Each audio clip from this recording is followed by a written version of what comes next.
చక్కగా మంచి వాక్యాలు మనం చదువుకున్నాం. ప్రార్థన చేసుకుని ముందుకు వెళ్దాం. సర్వశక్తిగల మా ప్రియ పరమ తండ్రి, చదవబడినటువంటి లేఖనము దీవించండి, ఆస్వాదించండి. ఇప్పుడు యాజకత్వం కోసం మాట్లాడుతుండగా ప్రభువా మీ సన్నిధి మాకు అనుగ్రహించండి. తప్పక మీరు బలపరచండి నాయన. మీరు మాతో ఉండమని ప్రార్థన చేస్తున్నాం. ఇంతవరకు పాటల్లో, వాక్యంలో ప్రభువా, మరి సాక్ష్యాలలో, నామకాండములో, ప్రత్యేక ఆరాధనలో మీరు మాకు ఇచ్చిన వాటి మీకు ఇచ్చిన విషయంలో అన్నిటిలో తోడుగునందుకు స్తోత్రములు. అది ప్రాముఖ్యమైన నీ వాక్య ఘటానికి వచ్చిన ప్రభువా మీ సన్నిధి మాకు ఉంచి ఘనపరచమని, ప్రభువా నీ సన్నిధి ద్వారా దీవుల ఆశీర్వాదాలు కుమ్మరించమని, ఇక్కడ ఉన్నటువంటి ప్రతి వారిని కూడా స్వాధీనపరచుకోమని నన్నును మీకు అప్పగించుకుంటూ ప్రభువైన యేసుక్రీస్తు నామములో ప్రార్థించుచున్నాను. ఆమె దయచేసి కూర్చోండి. కూడొచ్చిన పిల్లలందరికీ ప్రభువైన యేసుక్రీస్తు నామములో వందనాలు తెలియజేస్తా ఉన్నాను. లేదా మనము సాక్షులు అని వర్తమానం చెప్పుకుంటున్నాం, విట్నెసెస్. ఇప్పుడు మనం 4వ సబ్ టైటిల్కి వచ్చాం. 4వ సబ్ టైటిల్, మెయిన్ టైటిల్ వచ్చేసి సాక్షులు, విట్నెసెస్ అండి. సబ్ టైటిల్ వచ్చేసి మనము 1, 2, 3 చెప్పుకున్నాం. ఒకటి ఎవరండి? నోవాహు. రెండోది ఎవరండి? షడ్రక్, మెషక్, అబేద్నెగోలు. మరి మూడోది ఎవరండి? ఇంకెవరు? మన దావీదండి, పాటల గాయకుడు, సంగీత విద్వాంసుడు అని చెప్పచ్చు. దేవునికి స్తోత్రం కలిగాక. పరిశుద్ధాత్మ దించగలటువంటి సామర్థ్యత గలవాడే ఎవరండి? దావీదు. ఈరోజు సంగీతం వాయించేవారు నిజంగా తిరిగి జన్మించారని అడిగితే చాలా చోట్ల కీబోర్డ్ వాయించేవాళ్ళు, తబలా వాయించేవాళ్ళు, బ్యాండ్ వాయించేవాళ్ళు, అంటే మన సంఘం కోసం కాదు, అన్ని ఉద్దేశం చెప్తున్నాను. ఎక్కడ చూసినా ప్రపంచం అంతటా వాయిద్యాలు వాయించమని ఒకసారి యూట్యూబ్కి వెళ్ళి చూడండి. వాళ్ళు బాగా జుట్టు పెంచుకొని, రింగులు పెట్టుకొని, ఏమండి, తర్వాత బట్టలు 4 రకాల బట్టలు వేసుకొని భయంకరంగా తయారయ్యి ఎలా ఉంటారంటే వారు ఒకలాంటి రాక్ అండ్ రోల్ మ్యూజిక్తో వాళ్ళు నింపబడ్డారండి. రాక్ అండ్ రోల్ మ్యూజిక్ అనేది ప్రవర్తనడు, అదొక దయ్యపు శక్తి అన్నాడండి, అదొక దయ్యపు ఆత్మ అన్నాడండి. కానీ దావీదు రాక్ అండ్ రోల్ చేయలేదు, కానీ ఆత్మలో నాట్యమాడాడు. ఆత్మ సంబంధమైన సంగీతంతో దేవుణ్ణి మహిమపరిచాడు.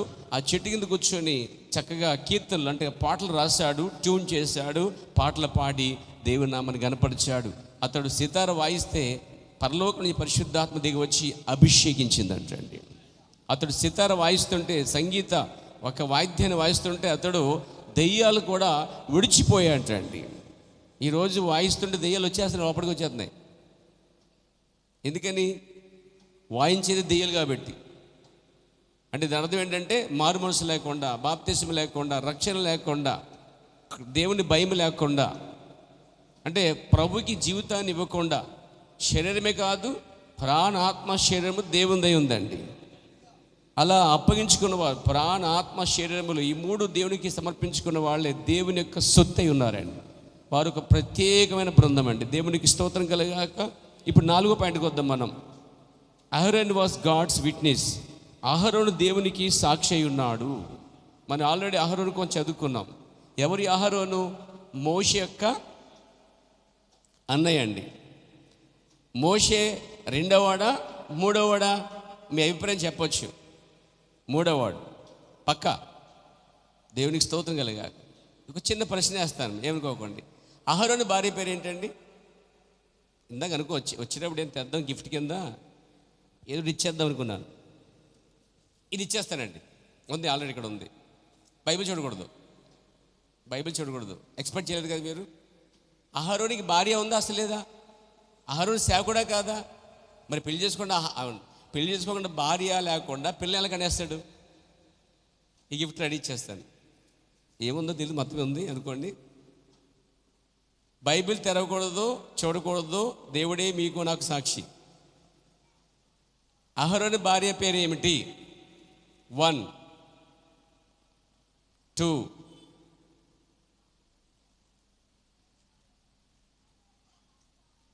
2.5, 3. అయ్యయ్యో ఎంత అమాయకులండి. అమాయకులే, ఇంకా తెలివైన వాళ్ళు మీరు, కానీ బద్దకస్తులు బైబిల్ చదవకుండా. అహరోను భార్య ఉందా లేదు? గాను ఎక్స్ ఉందండి. మీకు రిఫరెన్స్ ఇస్తాను, చూడండి. దాంట్లో చూడండి దయచేసి. ఎలీషాబా నిర్గమాకాండం 6 23 వచనంలో ఉంది ఆ మాట చూడండి. ఆమె పేరు చూడండి,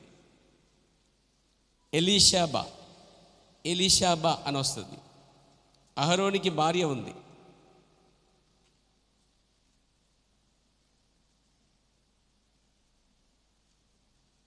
ఉందా? మీ బైబిల్లో ఉందా? మీ బైబిల్లో? నా బైబిల్లో ఉంది. ఇప్పుడు చెప్పండి ఏం పేరు? రైట్, దేవునికి స్తోత్రం కలిగాక. మంచిది. అహరోను కోసం మనం చదువుకున్నాం కదండి. ఈ అహరోను మొదటివాడు. తర్వాత మిరియం జన్మించింది, ఆమె రెండోది. ఆ తర్వాత ఎవరు? మోషే జన్మించాడు. మనకు బైబిల్ చెప్తుంది మోషే జన్మించినప్పుడు అహరోనులు మరి మిరియములు ఆ బిడ్డని సాగనంపుతున్నప్పుడు, అయితే ఆ నీళ్ళు వదిలినప్పుడు మిరియం చూస్తుంది, అహరోను చూస్తున్నాడు. వీళ్ళందరూ కూడా ఒక ఎబ్రి కుటుంబం అని అంటాడు. ఇప్పుడు అహరోనికి, మిరియామికి, మోషేకి తల్లి తండ్రి పేరేంటి? ఎన్నోసార్లు చెప్పుకున్నాం మనం. రామ్దేవా. సరే చెప్పకపోతే తేడొచ్చేది. ఏం పేరండి? ఎకేబేదు అమరాం. దేవునికి స్తోత్రము కలిగాక. ఇది బాగా గుర్తుండేది, ఇంకా చాలాసార్లు వచ్చింది కాబట్టి. నిజంగా దేవుడు అహరోన్ని ఎలా పిలిచాడు చూడండి. ఇక్కడ దేవుడు సేవకి పిలుస్తున్నాడండి. మోషే నా అన్న బాగుంటాడు కదా, పర్లేదులే, బాగా మాట్లాడతాడులే అని దేవుడు పిలవకుండా మోషే పిలిచేసి సేవలో పెట్టలే. ఈరోజు సేవ చేసే విధానము ఈ బైబిల్ విధానంలో లేదండి. ఎవరి ఇష్టాసనంగా వారు చేస్తున్నటువంటి పరిస్థితి. కానీ దేవుడు మాత్రము ఏది అయినా కానీ, ఎంత లేట్ అయినా కానీ దేవుడి వాక్యముతోనే తిరిపి తీస్తాడని ఎంతమంది నమ్ముతున్నారండి? దేవుడు ఒక పాస్టర్ ద్వారా తిరిపి తెచ్చాడు, ప్రవక్త ద్వారా తిరిపి తెచ్చాడు, మోషే, అబ్రహాం, ఇస్సాకుల ద్వారా దేవుడు తిరిపి తెచ్చాడు. ఏమండి? పరిశుద్ధుల ద్వారా, యాజకుల ద్వారా దేవుడు తెచ్చాడు. కానీ దేవుడు తన వాక్యము ద్వారానే ప్రతి రాజునైనా, మంత్రినైనా, సామాన్యునైనా, సామంతులు ఉన్నాయి సరే, అందరినీ తీర్పు తెచ్చేవాడు దేవుని వాక్యం ద్వారానండి. ఒకసారి ప్రవక్తను వచ్చి అడిగారన్నమాట, అయ్యా దేవుడు మా సంఘం ద్వారా తీర్పు తీస్తాడు, ఎందుకంటే మా సంఘం అన్నిటికంటే బాగుందన్నారంటండి.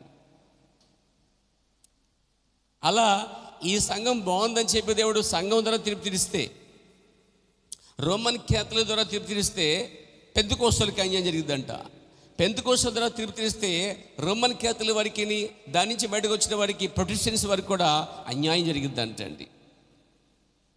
అయితే దేవుడు ఏ సంఘము ద్వారా దేవుడు తీర్పు తెచ్చడు, కానీ దేవుడు తన వాక్యము ద్వారా ప్రతిదాన్ని తీర్పు తీరుస్తాడండి. ఇప్పుడు వాక్యము ద్వారానే ఒకడు తీర్పు తీరుస్తాడని తెలిసినప్పుడు సేవ విధానమైన, పిలుపు విధానమైన, ఉపదేశ క్రమమైన ప్రతిదీ దేవుడు హెచ్చించాడండి.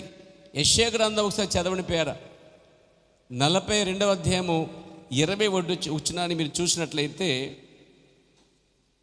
దేవుడు అంటండి అక్కడ ఒక మంచి క్రమం పెట్టాడు, సేవా విధానం పెట్టాడండి. నేను ఎందుకు చెప్తానంటే, ఇప్పుడు 4వ పాయింట్ మనకు అహరోను దేవునికి సేవకుడిగా పిలువబడ్డాడు. అహరోను సేవకులందరికీ, యాజకులందరికీ ప్రధాన హై ప్రీస్ట్ అనమాట, ప్రధాన యాజకుడు అండి. ఒక ప్రధాన యాజకుడికి దేవుడు ఏ క్రమం పెట్టాడో అక్కడి నుంచి వచ్చే ప్రతి యాజకుడికి, ప్రతి వ్యక్తికి అది వర్తిస్తుంది. దేవుడు మొట్టమొదట సేవా క్రమాన్ని పాటించినప్పుడు, సేవని ఆయన అవలంబించినప్పుడు దేవుడు మోషేని ఒక ఉద్దేశంతో పిలిచాడు. అతని సేవ విధానం వేరు. Praise the lord. ఏంటి అతని సేవ విధానము? ప్రజలకి యెహోవా ఎలాగూ సెలవిచ్చుచున్నాడు మాట అంటాడు. కానీ అహరోను ఎప్పుడు కూడా యెహోవా ఎలాగూ సెలవిచ్చాడు మాట అనలేడు. ఎందుకంటే అక్కడ అహరోను వేరు, ఇక్కడ మోషే వేరు. మోషే వాక్యాన్ని తీసుకొచ్చేవాడు.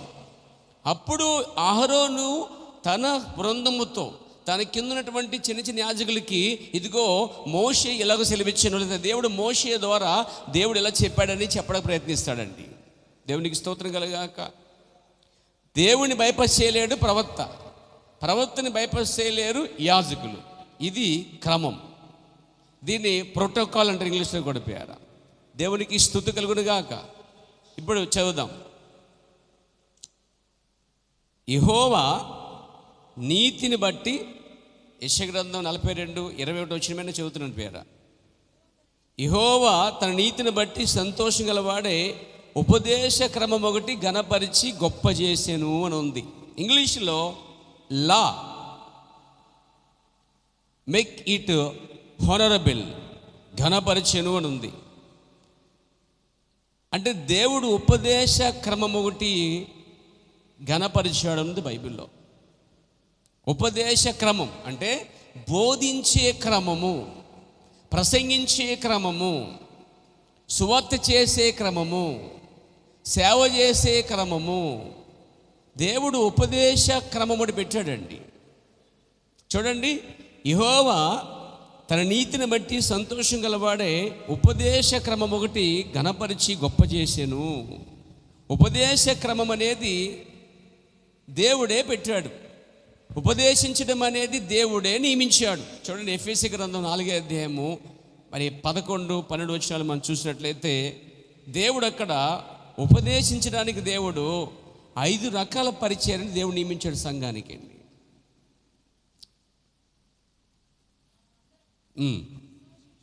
మనమందరం విశ్వాస విషయంలోను, దేవుని కుమారుని గురించిన జ్ఞాన విషయంలోను ఏకత్వం పొంది సంపూర్ణ పురుషులకు వరకు, అనగా క్రీస్తునకు కలిగిన సంపూర్ణతకు సమానమైన సంపూర్ణత గలవారమగ వరకు ఆయన ఇలాగూ నియమించాను. ఎలా నియమించాడు? ఒక నిమిషం అమ్మ, దేనికోసం నియమించాడు? ఎందుకు నియమించాడు? ఎవరు నియమించాడు? ఎవరి కోసం నియమించాడు అని చూస్తుంటే ఇక్కడ ఒక సంఘం కొరకు, దేవుని పిల్లల సమాజం కొరకు దేవుడు ఇక్కడ 5 రకాల వారిని దేవుడే నియమించాడని పౌలు జ్ఞాపం చేస్తున్నాడు ఎఫెసు వారికి. ప్రభునామమున మహిమ కలుగాక.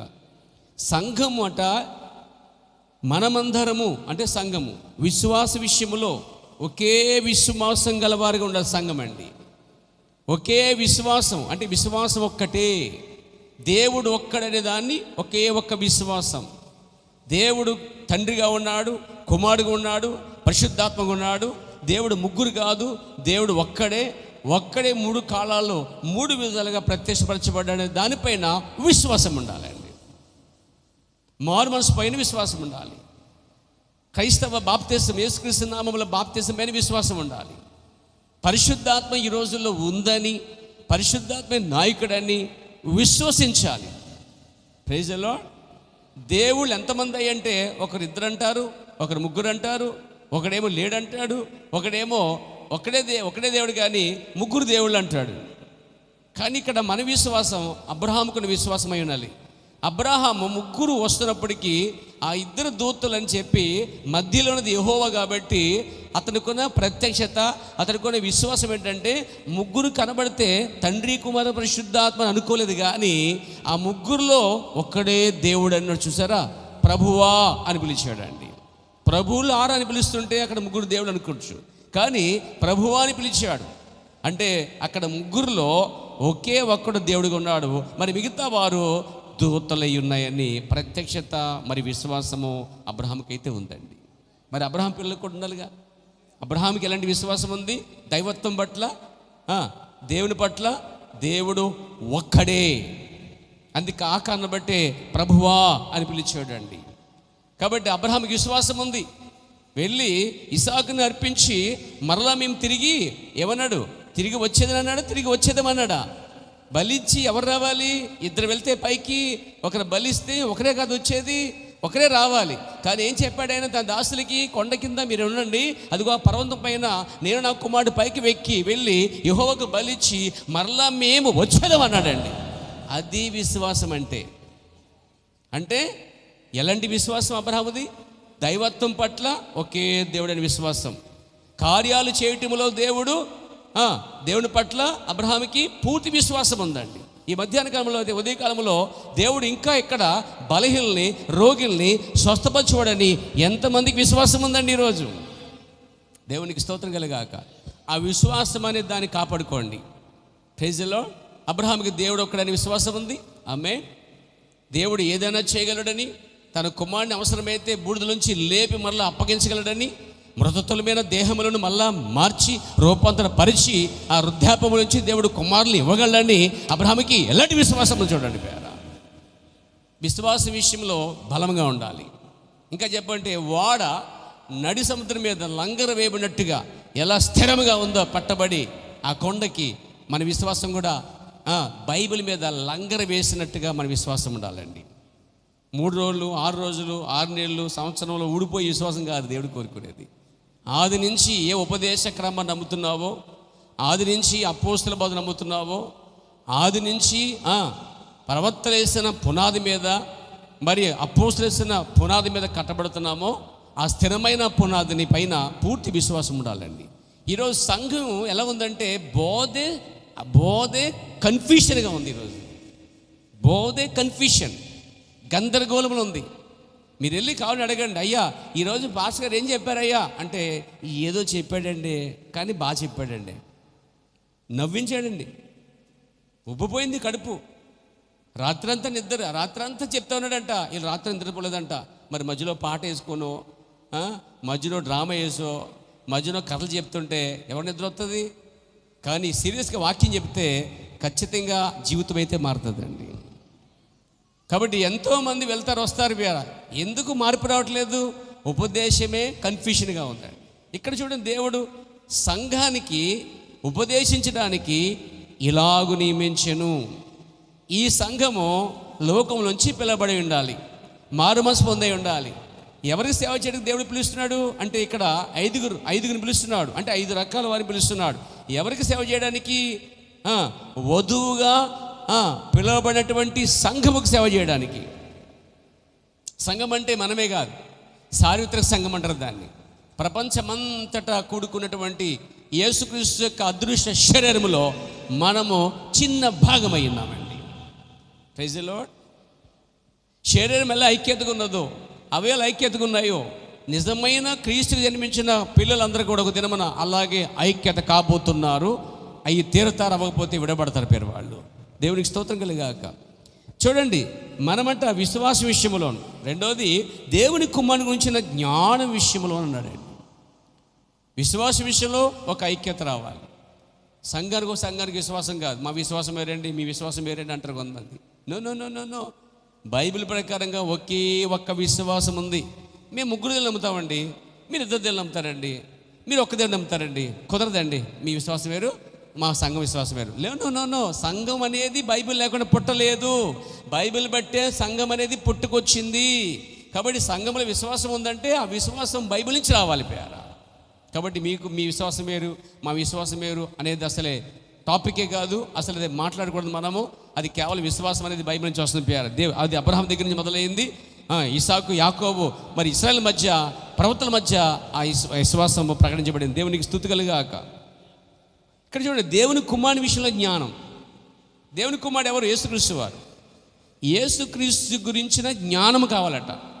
అంటే విశ్వాసం అంతటిని ఐక్యపరచడానికి, దేవుని కుమారుని విషయంలో జ్ఞాన విషయంలోనూ ఏకత్వం పొందడానికి, సంపూర్ణ పురుషులు అవ్వడానికి, అనగా క్రీస్తుకున్న కలిగిన పరిపూర్ణతకు సమానమైన, అంటే క్రీస్తు అంత ఎత్తెదగడానికి 5గురిని దేవుడు ఎన్నుకున్నాడు. అంటే సంఘానికి కావాల్సిన బోధ ఏంటంటే, క్రీస్తు కలిగిన సంపూర్ణతకు సమానముగా, అనగా క్రీస్తుకు కలిగిన సంపూర్ణతకు సమానమైన సంపూర్ణత గలవారు మగు వరకు, అంటే క్రీస్తు అంత ఎత్తి ఎదగడానికి. ఎత్తంటే పొడుగు కాదండి, నేచర్, స్వభావం, ఆయనలా మాట్లాడటం, ఆయనలా జీవించటం, ఆయనలా నిలబడటం, ఆయనలా ఉండటం. దేవునికి స్తోత్రం కలిగాక. అంటే క్రీస్తుకున్న కలిగిన సంపూర్ణతకు సమానమైన సంపూర్ణత గలవారు మగ వరకు, అంటే ఇక్కడ ఏకత్వం విషయంలోను, విశ్వాస విషయంలోను, దేవుని కుమారి జ్ఞానం విషయంలోను సంఘం ఏం చేయాలట? ఏకత్వం అంటే ఇంగ్లీష్ వన్నెస్ అంటే డాక్టర్ని కాదు, వన్నెస్ అంటే ఐక్యమవుట, యూనిటీ. అంటే సంఘాన్ని ఐక్యపరచటము, సంఘం అంతటినీ ఒకే విశ్వాసంలో ఒకే తాటి మీద నడిపించటము. తర్వాత దేవుని కుమారుని విషయంలో జ్ఞానం కలిగి ఉండటం. సంఘానికి దేవుని కుమారుని గురించిన పూర్తి ప్రత్యక్షత, పూర్తి జ్ఞానం ఉండాలండి. ఈరోజు సంఘాన్ని అడిగితే, అయ్యా దేవుని కుమారుడు గురించి యేసుక్రీస్తు ఏమనుకుంటున్నావు అని అడిగనుకోండి, బయట వాడిని అడిగితే దేవుళ్ళు ఒక దేవుడని, ముస్లిం సహోదరులు అడిగితే ప్రవక్తలకు ప్రవక్త అని, వాళ్ళ జ్ఞానం అలా ఉంది. హిందువులో ఒక దేవుడు, దేవుళ్ళలో ఒక దేవుడు, ఆయన ఒక మహానుభావుడండి, ఆయన మంచివాడండి, ఆయన క్రైస్తువులకి దేవుడు అండి అని ముద్ర వేశారు. యేసుప్రభు క్రైస్తువులకి దేవుడు కాదు, ప్రపంచానికి దేవుడు అండి. ప్రపంచానికి, ప్రతి జాతికి, ప్రతి దేశానికి, ఆకాశం కింద నరు రూపం ఎత్తిన నరులందరికీ, మరి భూజంతులందరికీ, మొత్తం యావత్తు ప్రపంచానికి ఒకే ఒక్క దేవుడు యేసుక్రీస్తు వారండి. నేను చెప్పట్లే, బైబిల్ చెప్తుంది యేసుక్రీస్తు అందరికీ ప్రభు అని చెప్తుందండి. ప్రభు అంటే ఏలువాడు, అధికారి, యజమాని అని ఎన్నో పదాలు వస్తాయి దానికి. దేవునికి స్తోత్రం కలుగును గాక. కాబట్టి ఇక్కడ విశ్వాసం, సంఘానికి ఒకే విశ్వాసం కుమరించే వాళ్ళు వీళ్ళు. తర్వాత కుమారుని విషయంలో జ్ఞానము, పూర్తిగా అవగాహన. ఈరోజు హిందువులకు ఒక అవగాహన, క్రైస్తువులకు ఒక అవగాహన, అంటే మీన్స్ ముస్లింలకు ఒక అవగాహన ఉంది. యేసుక్రీస్తు గురించి అడగండి ముస్లిం సోదరుల్ని, వారు యేసుక్రీస్తు దేవుడు కుమారుడు ఒప్పుకోరు. రెండవది, దేవుడని కూడా ఒప్పుకోరు. మూడవది, వాళ్ళు ఒప్పుకునేది ఏంటంటే కేవలం 1,44,000 మంది ప్రవక్తలు ఉన్నారంట. ఆ ప్రవక్తలో ఒక ప్రవక్త అంట. అసలే బైబిల్లో 1,44,000 మంది ప్రవక్తల లేక యూదులు సంఖ్య, యూదులు 12 గోత్రం నుంచి దేవుడు ఎన్నుకున్నటువంటి సంఖ్య. అది ఎంత తేడా ఉందో చూడండి. ఇది పేరు చాలా డిఫరెంట్గా ఉంది. దాని మీనింగే మార్చేశారు పేరు వాళ్ళు. ఇంకోటి, ముస్లిమ్స్ అనేవాళ్ళు సహోదరులు 1,44,000 మందిలో ఒక ప్రవక్త అన్నారు యేసుక్రీస్తుని. కానీ బైబిల్ 1,44,000 మందిలో ఆయన ప్రవక్త కాదు. ఆ 1,44,000 మందికి ఆయన దేవుడిగా ఉన్నాడు, ప్రభువుగా ఉన్నాడు, విమోచకుడిగా ఉన్నాడు, రక్షకుడిగా ఉన్నాడండి. బైబిల్ చెప్పే విధానం వేరుగా ఉంది, వాళ్ళ నమ్మకాలు వేరుగా ఉన్నాయి. సో దేవుని కుమారుని గురించిన జ్ఞానం ముస్లిం సోదరులకి అలా ఉంది. హిందువులకి ఏముందంటే ఆయన ఒక మహానుభావుడు అండి, మంచోడండి, ఆయన అమెరికా దేవుడు అండి, ఇంకా చెప్పాలంటే లండన్ దేవుడు అండి, ఇంకా చెప్పాలంటే పేదోళ్ళ దేవుడు అండి, ఇంకా చెప్పాలంటే అనారిగిపోయిన అట్టడిగిపోయిన కుల దేవుడు అండి, అంటే ఎస్సీ వాళ్ళకి, మాలోళ్ళకి, మాధవులకి మాత్రమే దేవుడు అండి అని ఉందా బైబిల్లో? ఎక్కడ అలా ఉంటే కనుక మీరు చెప్పింది చేసేస్తానండి, మీరు ఏం చెప్పి చేసేస్తాను. యేసుక్రీస్తు తక్కువ కులవాడికి, ఎక్కువ కులవాడికి, ఎర్రవారికి, నల్లవారికి, బ్లాక్ పీపుల్కి, వైట్ పీపుల్కి అని ఏమీ సపరేట్గా ఏమీ లేదండి. యేసుక్రీస్తు పాపుల రక్షకుడు అన్నాడు.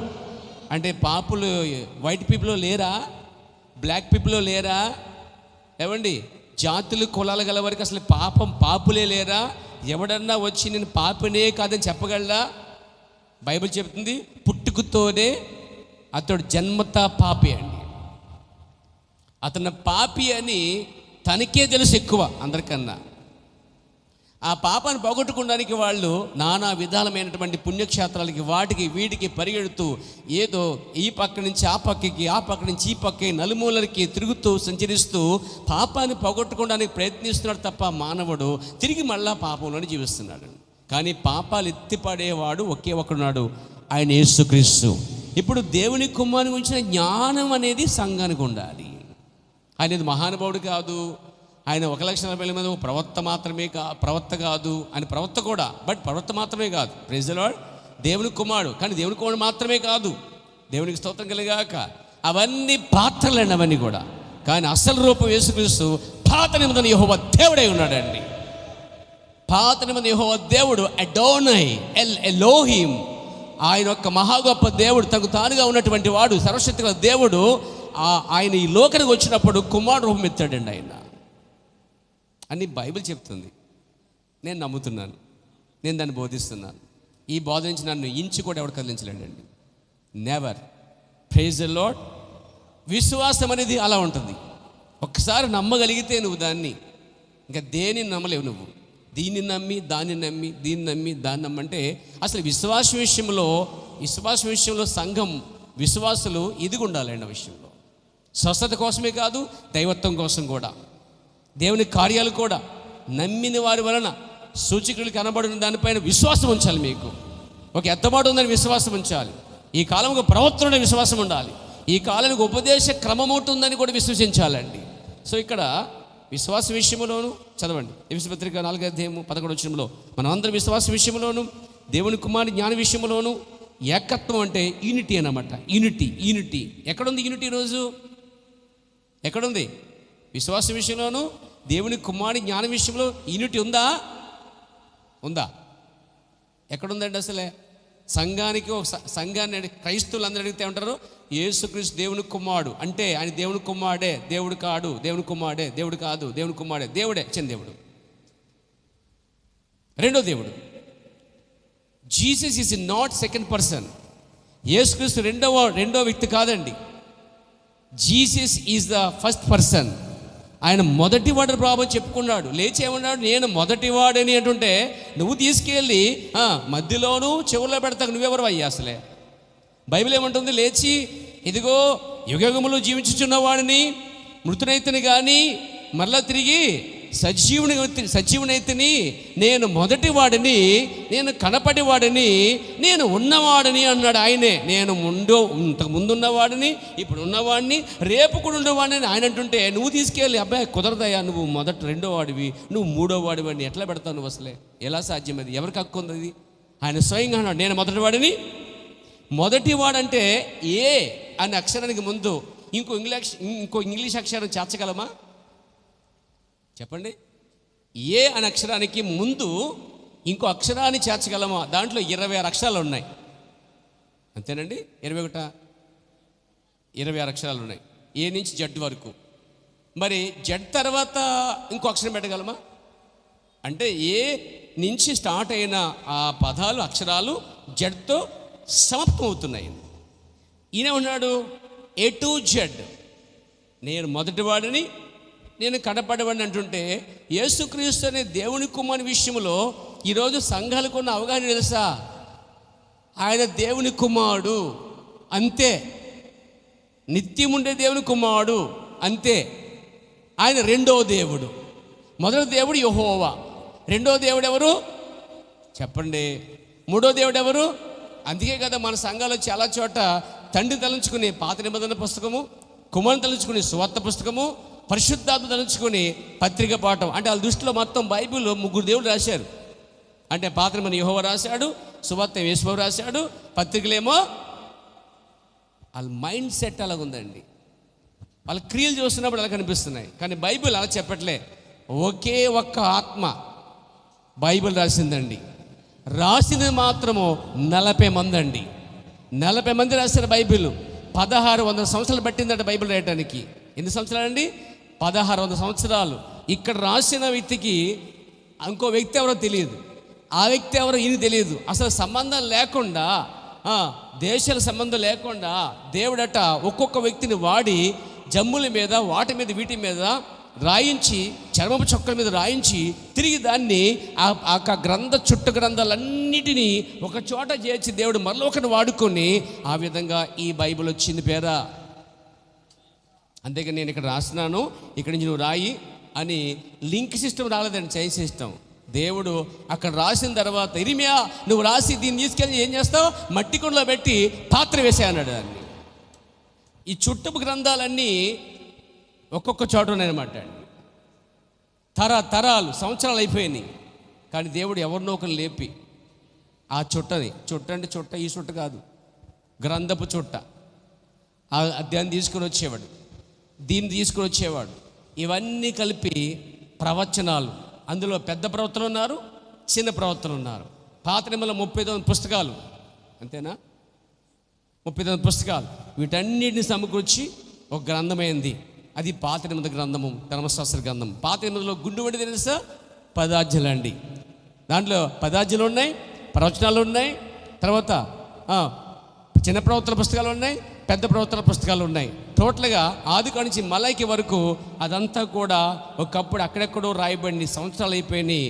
చెప్పాలంటే వారందరూ కాలజ్ఞానం రాసిన మహానుభావులండి. అందరూ దేవుడు వాడుకున్న మహాప్రవక్తల వాళ్ళు హెచ్చరిస్తూ, సంఘస్థుల్ని గద్దిస్తూ, ఇశ్రాయేల్ని గద్దిస్తూ, వాళ్ళు విగ్రహాలకి వాటికి చెడిపోతున్నప్పుడు వాళ్ళని గద్దిస్తూ కూడా మీకు ఒక ప్రవక్త వస్తాడు, మీకు ఒక నా వంటి వాడు వస్తాడు, మీకు ఒక వ్యక్తి వస్తాడు, ఇదిగో యోధా దేశంలో పుడతాడుతాడని యేసుక్రీస్తు కోసమే ప్రవక్తలందరూ పనిగట్టుకుని ప్రవచించారండి. పాత నిబంధనంతా ప్రవచన సారముగా ఒకే వ్యక్తి కోసం మాట్లాడారు పేర. ఆ వ్యక్తే కొత్త నిబంధనలో యేసుక్రీస్తుగా వచ్చినవాడు. మొత్తం పాత నిబంధన ఎక్కడ చూసినా ప్రొఫెసీ, ప్రవచనాలు, ఎవరో ఒక ఆయన వస్తున్నాడు, అదిగో వస్తున్నాడు, 11వ అవతారం అన్నారు హిందువుల పేర. ఏమండి, ఆ 11వ అవతారం ఎవరు కాదు, యేసుక్రీస్తు వారి పేర. కన్యక ద్వారా పుట్టినవాడే లోక కళ్యాణం చేస్తానని చెప్పబడింది పేర. ఆ కన్యక ద్వారా వచ్చిన వాడే యేసుక్రీస్తు పేరు. రోజు అది ప్రవక్తలు ఉపదేశ క్రమం అండి. అది సింపుల్గా చెప్పిన పాత ప్రవక్తలందరూ దేవుడని యెహోవా చెప్పినప్పుడు వారు బయటకు వచ్చి దస్ ఐ ద లార్డ్, యెహోవా ఎలాగూ సెలవిచ్చుచున్నాడు. ఏం సెలవిచ్చుచున్నాడు? మీరు ఆ దాగోను దేవత నుంచి బయటకు రండి, మీరు ఆ యొక్క బయలుదేవత నుంచి బయటకు రండి. మిమ్మల్ని తీసుకొచ్చినవి ఈ వెండి విగ్రహములు కాదు, ఈ చెక్క బొమ్మలు కాదు, ఇవి కాదు, జీవం గల యెహోవా దేవుడు ఉన్నాడని చెప్పి ఇశ్రాయేలు తప్పబోతున్నప్పుడల్లా ప్రవక్తలు కొడ తీసుకుంటున్నట్టుగా వాక్యం తీసుకొచ్చి జనాలు కొట్టి సరి చేసి చీల్చి వాళ్ళందరూ కూడా దిద్ది గద్దించి మళ్ళీ తిరిగి వారు యెహోవా ఎద్దుకు నడిపించేవాడు సమాజాన్ని. ప్రవక్త అందుకు వచ్చేవాడు. పాత నియమంలో ఎందుకు వచ్చాడు ప్రవక్త? ఎలా ఉన్నారు, బాగున్నారా అని ప్రకటించడానికో, టిఫిన్ చేయడానికో, లేకపోతే మాంసం తినడానికో, దుప్పు మాంసం తినడానికో, లేకపోతే ఎద్దు మాంసం తినడానికో రాలేదనిపోయారు వాళ్ళు. తప్పుపోతున్నప్పుడు దేవుడే వాడిని పంపించేవాడు. అలా ప్రవక్తలందరూ గద్దించుకుంటూ ఉపదేశ క్రమాన్ని ఒకటి దేవుడు క్రమపరిచాడు పాత నియమంలో. ఆ ఉపదేశ క్రమము యేసుక్రీస్తు భూమి మీదకి రావటం, యేసుక్రీస్తునందు ప్రజలు విశ్వసించటం, యేసుక్రీస్తు చనిపోయి సమాధి చేయబడి లేపబడడం ద్వారా వారికి రక్షణ సువార్తను ప్రకటించటం. ఆ రక్షణ సువార్తను ప్రకటించడానికి దేవుడు కొత్త నిబంధనలో 5 రకాలవని ఎన్నుకున్నాడు. చదువుదాం. విశ్వాస విషయంలో, దేవుని కుమారి జ్ఞాన విషయంలో, ఏకత్వం పొంది సంపూర్ణ పురుషుల వరకు. సంపూర్ణ పురుషులు అంటే అర్థం ఏంటి? 100 రూపాయలు అనుకోండి, 99 రూపాయలని 100 రూపాయలు అంటావా? అంటే మనం సంపూర్ణ పురుషులు అవ్వాలంట. బైబిల్ చెప్తుంది స్త్రీల్ని పురుషుల్ని కలిపి ఒకే భావం, సంపూర్ణ పురుషులగుటకు. అంటే సంఘము. సంఘం అంట సంపూర్ణ పురుషులకు వరకు. అంటే ఏంటి? కాలు, చేయ, ముక్కు, చెవి అన్నీ బాగా, అన్నీ మొత్తం పంచేంద్రియాలు అన్నీ బాగా పని చేయాలి. Praise the lord. అంటే పర్ఫెక్ట్ అన్నమాట. అసలు సంపూర్ణ పురుషుడు ఎవరు తెలుసా? యేసుక్రీస్తు వారు. పర్ఫెక్ట్ మ్యాన్, సంపూర్ణమైన పురుషుడు ఎవరంటే యేసుక్రీస్తు వారేనండి. ఆయనకున్నంత ఎత్తుగా, ఆయనకున్న గుణాలతో సంఘం కూడా ఎదిగి పెద్దదయ్యి ఆయనతో సమానంగా ఉండాలట. ఇది అసలు సంఘం. మరి ఎలా వస్తాయి సమానంగా ఆయనతో పాటు? దెయ్యాల రూపాలు వచ్చేది సంఘాలకి. ఏ రూపం రాకూడదు? ఏ రూపం రావాలి? సంఘము చెక్కబడుతుందండి వాక్యముతోటి. ఇలా చెక్కబట్టడానికి దేవుడు కొత్త నిబంధనలో 5 రకాల వారిని ప్రత్యేకముగా ఎన్నుకుంటున్నాడు చెప్పి పౌలు జ్ఞాపకం చేస్తున్నాడు. చదువుదాం. ఏకత్వం పొంది సంపూర్ణ పురుషుల వరకు, అనగా క్రీస్తునకు కలిగిన సంపూర్ణతకు. అంటే సంఘం ఒక రోజున, సంఘం అంటే ఎవరు? మనుషులైన మనం ఎవరు? రక్షించబడినవారు. అంటే క్రైస్తవులను కాదు, రక్షించబడినవారు, క్రీస్తునందున్నవారు, విశ్వాసం గలవారు, బైబిల్ నమ్మేవారు, బైబిల్ని వాక్యం నమ్మేవారు, సంఘముగా పిలువబడినవారు, మారుమనసు బాప్తిసం పొందినవారు, క్రీస్తుకు కలిగిన సంపూర్ణతకు సమానమైన సంపూర్ణత గలవారమగ వరకు. అంటే క్రీస్తుకున్న సంపూర్ణతకు వచ్చే వరకు 5 వర్క్ చేస్తారు అన్నమాట. 5 పని చేస్తారు, 5 బాగా చెక్కుతారు, 5 బాగా ఉపదేశం చేస్తారు. ఈ 5 దేవుడు బలంగా అభిషేకించి వారందరి కోసం వాడుకుంటాడు. కేవలం ఇక్కడ ఉన్న సంఘం కాదు, ప్రపంచ యొక్క చారిత్రక సంఘము. క్రీస్తుకు కలిగిన సంపూర్ణతకు సమానమైన సంపూర్ణత గలవారమగ వరకు ఆయన ఇలాగ నియమించాను.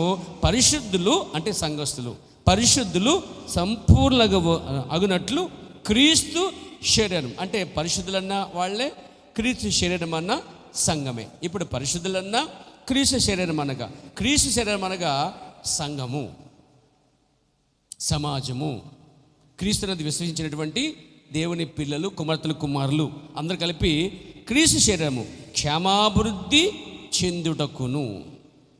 అంటే సంఘము క్షేమాభివృద్ధి చెందుట కొరకు. తర్వాత పరిచర్య ధర్మము. అంటే పరిచర్య ధర్మముగా జరగాలి, అధర్మంగా జరగకూడదు, న్యాయంగా జరగాలి, అన్యాయంగా జరగకూడదు, క్రమముగా జరగాలి, అక్రమంగా జరగకూడదు. పరిచర్య ధర్మము జరుగుటకును ఆయన కొందరిని, అందరిని కదా మళ్ళా, అందులోంచే కొందరిని అపోస్తలుగాను, ఒకటి లెక్క పెట్టుకోండి. రెండోది కొందరిని ప్రవక్తలుగాను, రెండోది ప్రవక్తలు. మూడోది కొందరిని సువార్తికులుగాను. నాలుగోది కొందరిని కాపర్లుగాను. ఐదోది ఉపదేశులుగాను నియమించాను. ఇది పౌలు నియమించాడా? ముఖ్య ప్రసంగికుడు పౌలు నియమించాడా?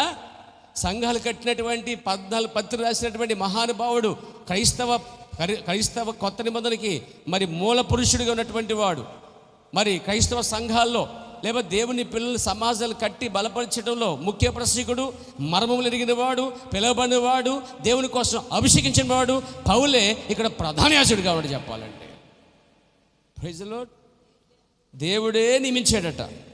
దేవుడు నియమించిన ఈ 5గురు దేవుడు పిలిచిన వధువుకి, దేవుడు పిలిచినటువంటి దేవుని పిల్లలకి సేవ చేయడానికి దేవుడు 5గురు నియమించాడండి.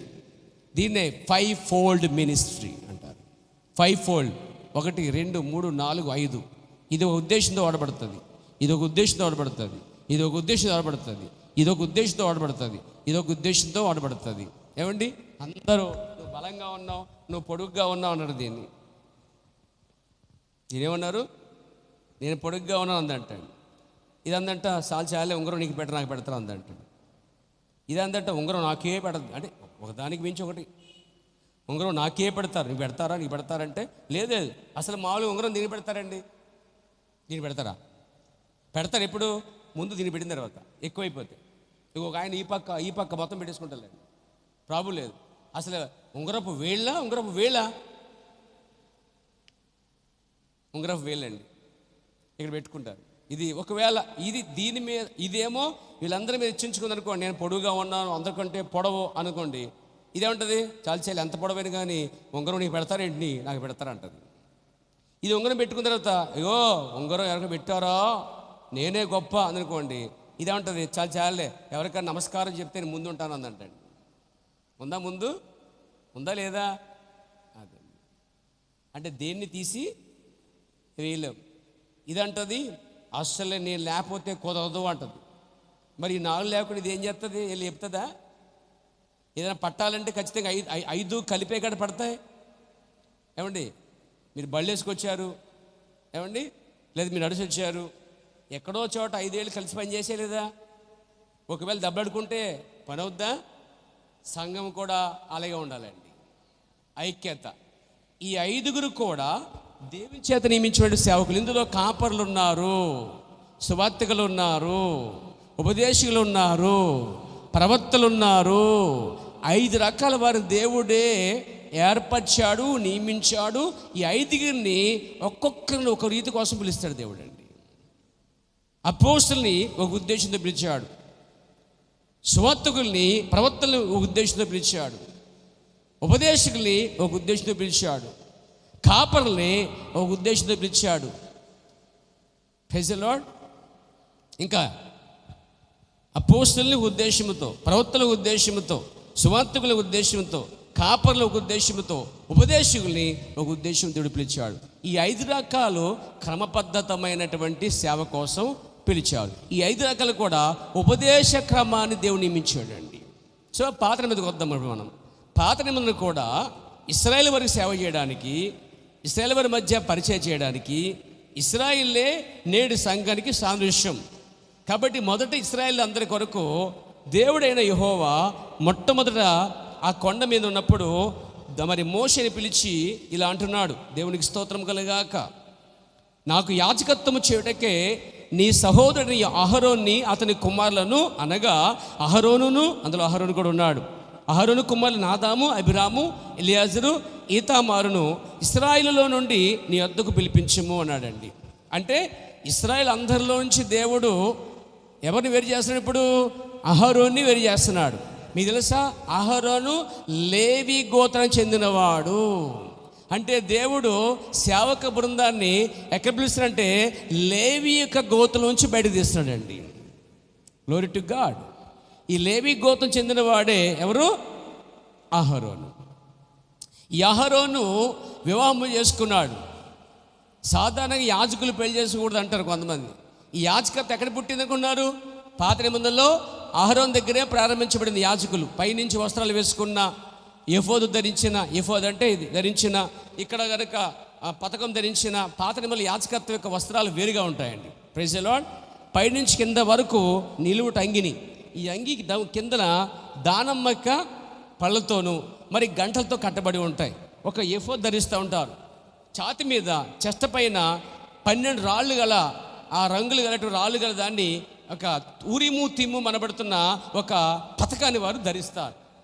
వారు ప్రత్యేక వస్త్రాలు వేసుకొని వారు ధూపం వేయటానికి పాపుల కొరకు రక్తం చిందించిన గొర్రెపిల్ల రక్తాన్ని, మరి వారు పాపలే కాబట్టి వారి యొక్క రక్తాన్ని తీసుకుని వెళ్ళి వాళ్ళు ఆ పరిశుద్ధ స్థలము, అతి పరిశుద్ధ స్థలము ఏమండి ఆవరణము, ఈ ఆవరణ నుంచి పరిశుద్ధ స్థలానికి, పరిశుద్ధ స్థలం నుంచి ఆ అతి పరిశుద్ధ స్థలానికి సంవత్సరానికి ఒక్కసారి, అది కూడా యాజకుడైన అహరోను మాత్రమే వెళ్తాడు.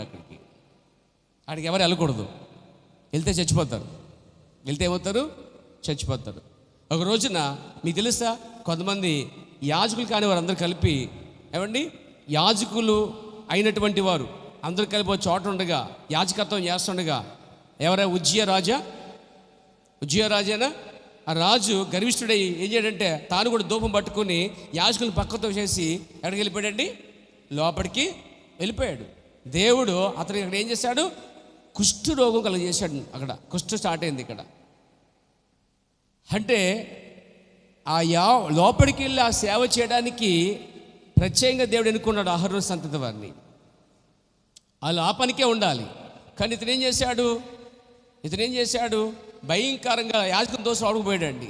యాజకులు చెప్పారు, అయ్యా నువ్వు పోవద్దు, ఈ పని నీ ఘనత తీసుకురాదు, అసలు ఈ పని ఇది కాదు, నువ్వు ప్రజలకు తీర్పు తెచ్చే రాజువి, ప్రజల సమస్యలకు పరిష్కారం చేసే రాజువి, నీకు ఎన్నో పనులు ఇచ్చిన దేవుడు, కానీ ఇక్కడ యాజకత్వం నీది కాదు, ఇక్కడ యాజకులు ఉన్నారు, నువ్వు పోకూడదు చెప్తుంటే వాళ్ళ మీద రౌతుడై కోపగించి ఏమండి వెళ్ళిపోయాడండి. ఇస్రాయేల్ గారు ఈయన మెల్లిగా జారుకుంటారేంటి? పైకి రండి, కూర్చోండి. దేవుని మందిరం సురకడ అయిపోయింది మీకు. కూర్చోండి, చక్కగా కూర్చోండి, మళ్ళీ నష్టమే జరగదు. కూర్చోండి. దేవునికి స్తోత్రం కలిగాక. ఏదో ఆదరించుకుని వెళ్ళిపోకూడదు. మనం చర్చికి ఆరాధించడానికి రావాలి. ఆదరణ కోసం కాదు, ఆరాధించడానికి రావాలండి. దేవునికి స్తోత్రం కలిగాక. చూడండి నా ప్రేమ స్తోత్రాలు వినండి. దేవుని కంటే ఏది గొప్పది కాదండి. మన దేవుని ప్రేమిస్తున్నామా?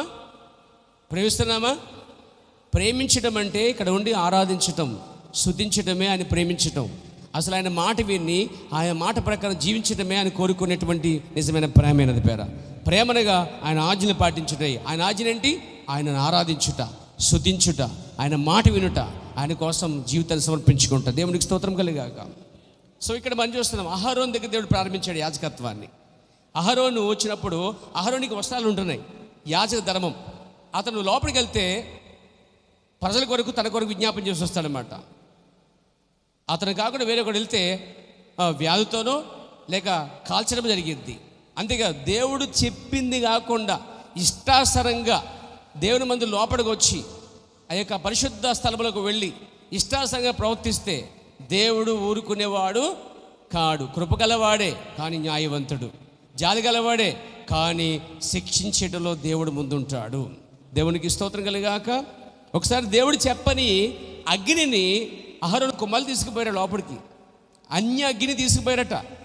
వాళ్ళు ఏమనుకుంటే ఏదైతే నిప్పులే కదా, సాంబార్ పొడేస్తే ఏమవుతుంది? చక్కగా సువాసన వస్తుంది. దేవునికి కావాల్సింది ఏంటండి? నిప్పు వల్ల ఆ పొగ వస్తుంది, సరిపోద్దులు అనుకున్నారట. అంటే కొంచెం బతికించారు, కొంచెం నిర్లక్ష్యం. పర్లేదులే అనుకున్నాడు. ఇద్దరు లోపలికి వెళ్ళారు. ఎలా వచ్చి తెలుసా? కాలిపోయారు. ఇద్దరు కూడా మాడి మసైపోయారు. అంటే నువ్వు నేను అనుకున్నంత ఈజీ కాదు అది. ఎలా పడితే అలా ఉండేది కాదు. ఉపదేశ క్రమం ఒకటి ఉంది, ఉపదేశం కూడా క్రమం ఉంది, సేవా క్రమం ఉంది. సేవ ఎవరి మటుకు చేయకూడదు, దేవుడు పిలవాలి కానీ సమర్పించుకోవచ్చు. చూడండి, మోషేని సమర్పించారు, అవునా? కానీ దేవుడు మోషేని పిలిచాడు. సమూయేలుని సమర్పించారు, దేవుడు సమూయేలుని పిలిచాడు. సంసోనుని సమర్పించారు, దేవుడు సంసోనుని పిలిచాడు. గిద్యోని సమర్పించారు, దేవుడు గిద్యోని పిలిచాడు. అలా ఎక్కడైతే సమర్పించారో దేవుడు ఒక దినమున ఎక్కడో చోట పర్సనల్గా వారితో కలిసి మాట్లాడి వారిని పూర్తిగా వశపరుచుకొని పరిశుద్ధాత్మ నింపి వాడుకున్న రోజులు ఉన్నాయండి. అంటే దేవుడే పిలుస్తున్నాడు. తల్లి గర్భంలో పుట్టక మునిపే దేవుడు మిమ్మల్ని ప్రవక్తగా చేసిందని ఇనిమే కోసం మాట్లాడిపోయారా? అంటే దేవుడు అభిషేకించి వారిని పట్టి పిలిచి ఒక పని కొరకు వాడుకుంటున్నారు. అర్థమవుతుంది మనకి. అహరోను కూడా ఒక పని కోసం దేవుడు తీసుకొచ్చాడండి. అసలు బైబిల్ ఏముందంటే ఉపదేశ క్రమం ఉందండి, సేవ చేసే క్రమం ఉంది. ఈ యాజకత్వం చేసే వాళ్ళందరూ ఆ మందాసాన్ని మొయ్యాలి, వాళ్ళే ముట్టుకోవాలి. అందులో యాజకత్వం చేసేవాళ్ళు డిఫరెంట్ పనులు ఉన్నాయి. 5 రకాల పరిచయాలు ఉందో అందులో పరిచయాలు ఉన్నాయి. ఎవరి పనులు వాళ్ళు కేటాయించారు. కానీ ఆ యాజకత్వం చేసేవాళ్ళు ఆ యొక్క బలిపీఠాన్ని లేదంటే ఆ యొక్క నిబంధన పలకలను లేదా మందాసమును ముట్టుటకు చేటకు ఒక ప్రత్యేకమైన వారిని నిర్మించాడు దేవుడు. మందాసమును బండి మీద మోసుకొచ్చారు రోజు. కానీ బైబిల్ విధానంలో ఉపదేశ క్రమం ఏంటంటే సేవా క్రమము లేక ఉపదేశ క్రమం, ఏదైనా క్రమమే. సేవ చేయాలన్నా ఒక క్రమం ఉంది, ఉపదేశించాలన్నా ఒక క్రమం ఉంది. ఎలా పడితే అలాగ ఉపదేశించి చాలామంది వేదిక నిలబడి పేపర్ గురించి కుటుంబం కోసం వాళ్ళ కోసం వీళ్ళ కోసం నానా రకాలు చెప్పి ప్రజలకి వాక్యం అందించకుండా బైబిల్ వివరించకుండా ఏదో సొంత సోది చెప్పి కల్పనా కథలు చెప్పి కట్టుకథలు చెప్పి ప్రజల్ని మోసం చేసే దినాలు కల్పనా కథలు వినే ప్రజలు ఉన్నారు, కల్పనా కథలు బోధించే సేవకులు కూడా ఉన్నారు. దేవునికి స్తోత్రం కలిగాక. కానీ దేవుడు ఒక ప్రత్యేక ఉపదేశ క్రమం ఇచ్చాడు. యాజకులు మాత్రమే, ఆ యొక్క లేవికి చెందినటువంటి యాజకులు మాత్రమే మందాసాన్ని భుజాల మీద మోయాలి. వాళ్ళు భుజాల మీద మోయలేదు కదా. రెండోది, అక్కడ ఉజ్జా అనేవాడు ఒక అంజుడు దాన్ని ముట్టుకున్నాడండి. ఏమైంది? నేను చాలాసార్లు పడిపోతుంది కదా, అరే పడిపోతుందని ఎవరైనా ముట్టుకుంటారు కదా, దేవుడిని చంపేసాడేంటి అనిపించింది చాలా కాలం. అంత భయంకరుడా దేవుడు, అయ్యి బాబోయ్ అర్థం చేసుకోవడం మనల్ని అనిపించింది. కానీ ఆయన బాగా అర్థం చేసుకున్నాడు. ముందే చెప్పాడు, మందాసమును లేవీలు తప్ప ఎవరు ముట్టుకోవడానికి వీళ్ళలేదు, భుజాల మీద మొయ్యాలి. కానీ వీళ్ళు బండి మీద తీసుకొచ్చారు. రెండోది, పడిపోతుంది కాదని చెప్పి దాన్ని పట్టుకోబోయాడు ఒకడు, చచ్చిపోయాడు, స్పాట్ డెడ్ అనమాట. మొత్తం సేవంతా ఆగిపోయింది, నాట్యం అంతా ఆగిపోయింది, వాయిద్యాలు ఆగిపోయింది. చూడండి, దేవుని వాక్య ప్రకారం వెళ్ళకపోతే ఏదైనా ఆగిపోద్ది. శ్రమలు వేరు, కష్టాలు వేరు, నిందలు వేరు, ఆత్మ సంబంధం వెళ్తున్నప్పుడు వచ్చేటువంటి ఆ పరిస్థితులు వేరు. కానీ వాక్య విరుద్ధంగా వెళ్ళినప్పుడు మాత్రం అది సాగదే, ఆగిపోద్ది ప్యారా. దేవునికి స్తోత్రం కలిగాక. అంటే ఇక్కడ యాజకులుగా దేవుడు అహరోను పిలుస్తున్నాడు. చూడండి, నాకు యాజకత్వం చేయటకై మోషే ఇదిగో అహరోను పిలిచి, అహరోనికి వివాహం అయింది, అహరోనికి భార్య ఉంది. ఈరోజు రోమన్ క్యాథలికులు కూడా యాజకులేనండి. యాజకులే కాదు వాళ్ళు, మరి పెళ్ళిళ్ళు చేసుకోరాళ్ళు. అసలే యాజకులందరికీ ప్రధాన యాజకుడు ఎవరు? అహరోనండి. మీకు తెలుసా, రోమన్ క్యాథలిక్లో ఉన్న యాజకులు ఎవరో పెళ్లి చేసుకోరండి, ఆఖరి పోపు కూడా చేసుకోండి. ఇలాంటి సేవ కార్యక్రమం బైబిల్లో ఉందంటారా? లేదా మనం పెట్టుకున్నారంటారా? చెప్పండి. ఒక అంటారు, తల్లిదండ్రులు అంటారు, ఈ మా అమ్మాయికి పెళ్లి చేయనండి, ఇంకా నువ్వు చెయ్యి, మరి ఆమెకు ఉంటాయిగా ఆశలు కోరికలు, ఉండవా? ఆమె ఉండాలిగా మనసులో, ఆమె అనాలి నేను పెళ్లి చేసుకొని ఉండిపోతాను అనాలి. లేదు, మా అమ్మాయిని పెళ్లి చేయకుండా దేవునికి అప్పగించేస్తాను, నువ్వెవడ అప్పగించడానికి? అసలు నీకు హక్కు ఎలా ఉంది? ఇలాగే జరిగే సేవలు చాలామంది పోయారు. బలవంతంగా వాళ్ళ ఉద్దేశం లేకుండా నన్స్ కింద చాలామంది వెళ్ళిపోయారండి. నన్స్ కింద అంటే చాలామంది పెళ్లి లేకుండా సమర్పించుకుని వెళ్ళిపోయారు. అసలే అహరోను సేవలో ఎక్కడైనా ఈ పరిచర్యలో తన భార్య కనిపిస్తుందేమో చూపించండి నాకు. ఇందాక చెప్పాను, భార్య పేరు చెప్పారు కదా, ఏం పేరు? ఎలీషాబా అహరోను కొంచెం బలహీనగా ఉంటే ఆయనకి బదులు ధూపం పట్టుకుని లోపలికి వెళ్ళిన సందర్భం ఉందేమో చూడండి. మరి అహరోను పెళ్ళయిందిగా. కొత్త నిబంధనలో ఎవరికి? పేతురు కూడా పెళ్ళయింది. పేతురి భార్య కూడా ఉంది. ఏమండి, ఏనాడైనా పేతురు గారి ప్రసంగం ఆపి మా భార్య చెప్తుంది అన్నాడా? మరి పాస్టర్లో నాకన్నా పాస్టర్ గారు బాగా చెప్తారండి అన్నాడు సోదిగాడు. క్షమించండి, తప్పదు, కొన్ని సందర్భాల్లో చెప్పాలి, ట్రీట్మెంట్ బాగా చేయాలి, లేకపోతే చచ్చిపోతారు. దేవునికి స్తోత్రం కలిగాక. మాకన్నా బాగా పాడుతుందంటే పర్లేదు, ఓకే. బాగా చదువుతుందంటే పర్లేదు, బాగా ప్రార్థన చేద్దంటే పర్లేదు, బాగా ప్రసంగం చేద్దాడంటే, ఒక పాస్టర్ అన్నాడంటే అసలు పాస్టర్కి బైబిల్ గురించిన అతికైన జ్ఞానం గలవాడైతే, బైబిల్ జ్ఞానం చెప్తే, లోక జ్ఞానం కాదు. లోక జ్ఞానం చాలామంది ఉంది, వాళ్ళతో మనం మాట్లాడలేము. కానీ బైబిల్ జ్ఞానం ఉన్నవాడు మాత్రము స్త్రీ ఉపదేశించకూడదనే కాడ నిలబడిపోతాడండి. స్త్రీ సంఘంలో మాట్లాడకూడదని దగ్గర కట్టుబడి ఉంటాడు. పేరా అతను ఆత్మ సంబంధం అయితే, అతను ప్రవక్త అయితే, పౌలు చెప్పినట్లుగా ఈ ఆజ్ఞలు నావి కాదు, ప్రభు ఆజ్ఞలు అన్నాడు. ప్రభు యొక్క ఆజ్ఞలేంటి? స్త్రీ సంఘములో మాట్లాడకూడదు, స్త్రీ సంఘములో ఉపదేశించకూడదు. ఆత్మ సంబంధి ప్రవక్త మాత్రమే నమ్ముతారు, మిగతా నమ్మట్లేదంటే వారు ప్రవక్తలు కాదు, వారు ఆత్మ సంబంధులే కారని ఎవరు చెప్తున్నారు? జాన్గా చెప్పాను, ఆమెతో సెకండ్ బైబిల్ చెప్తుంది.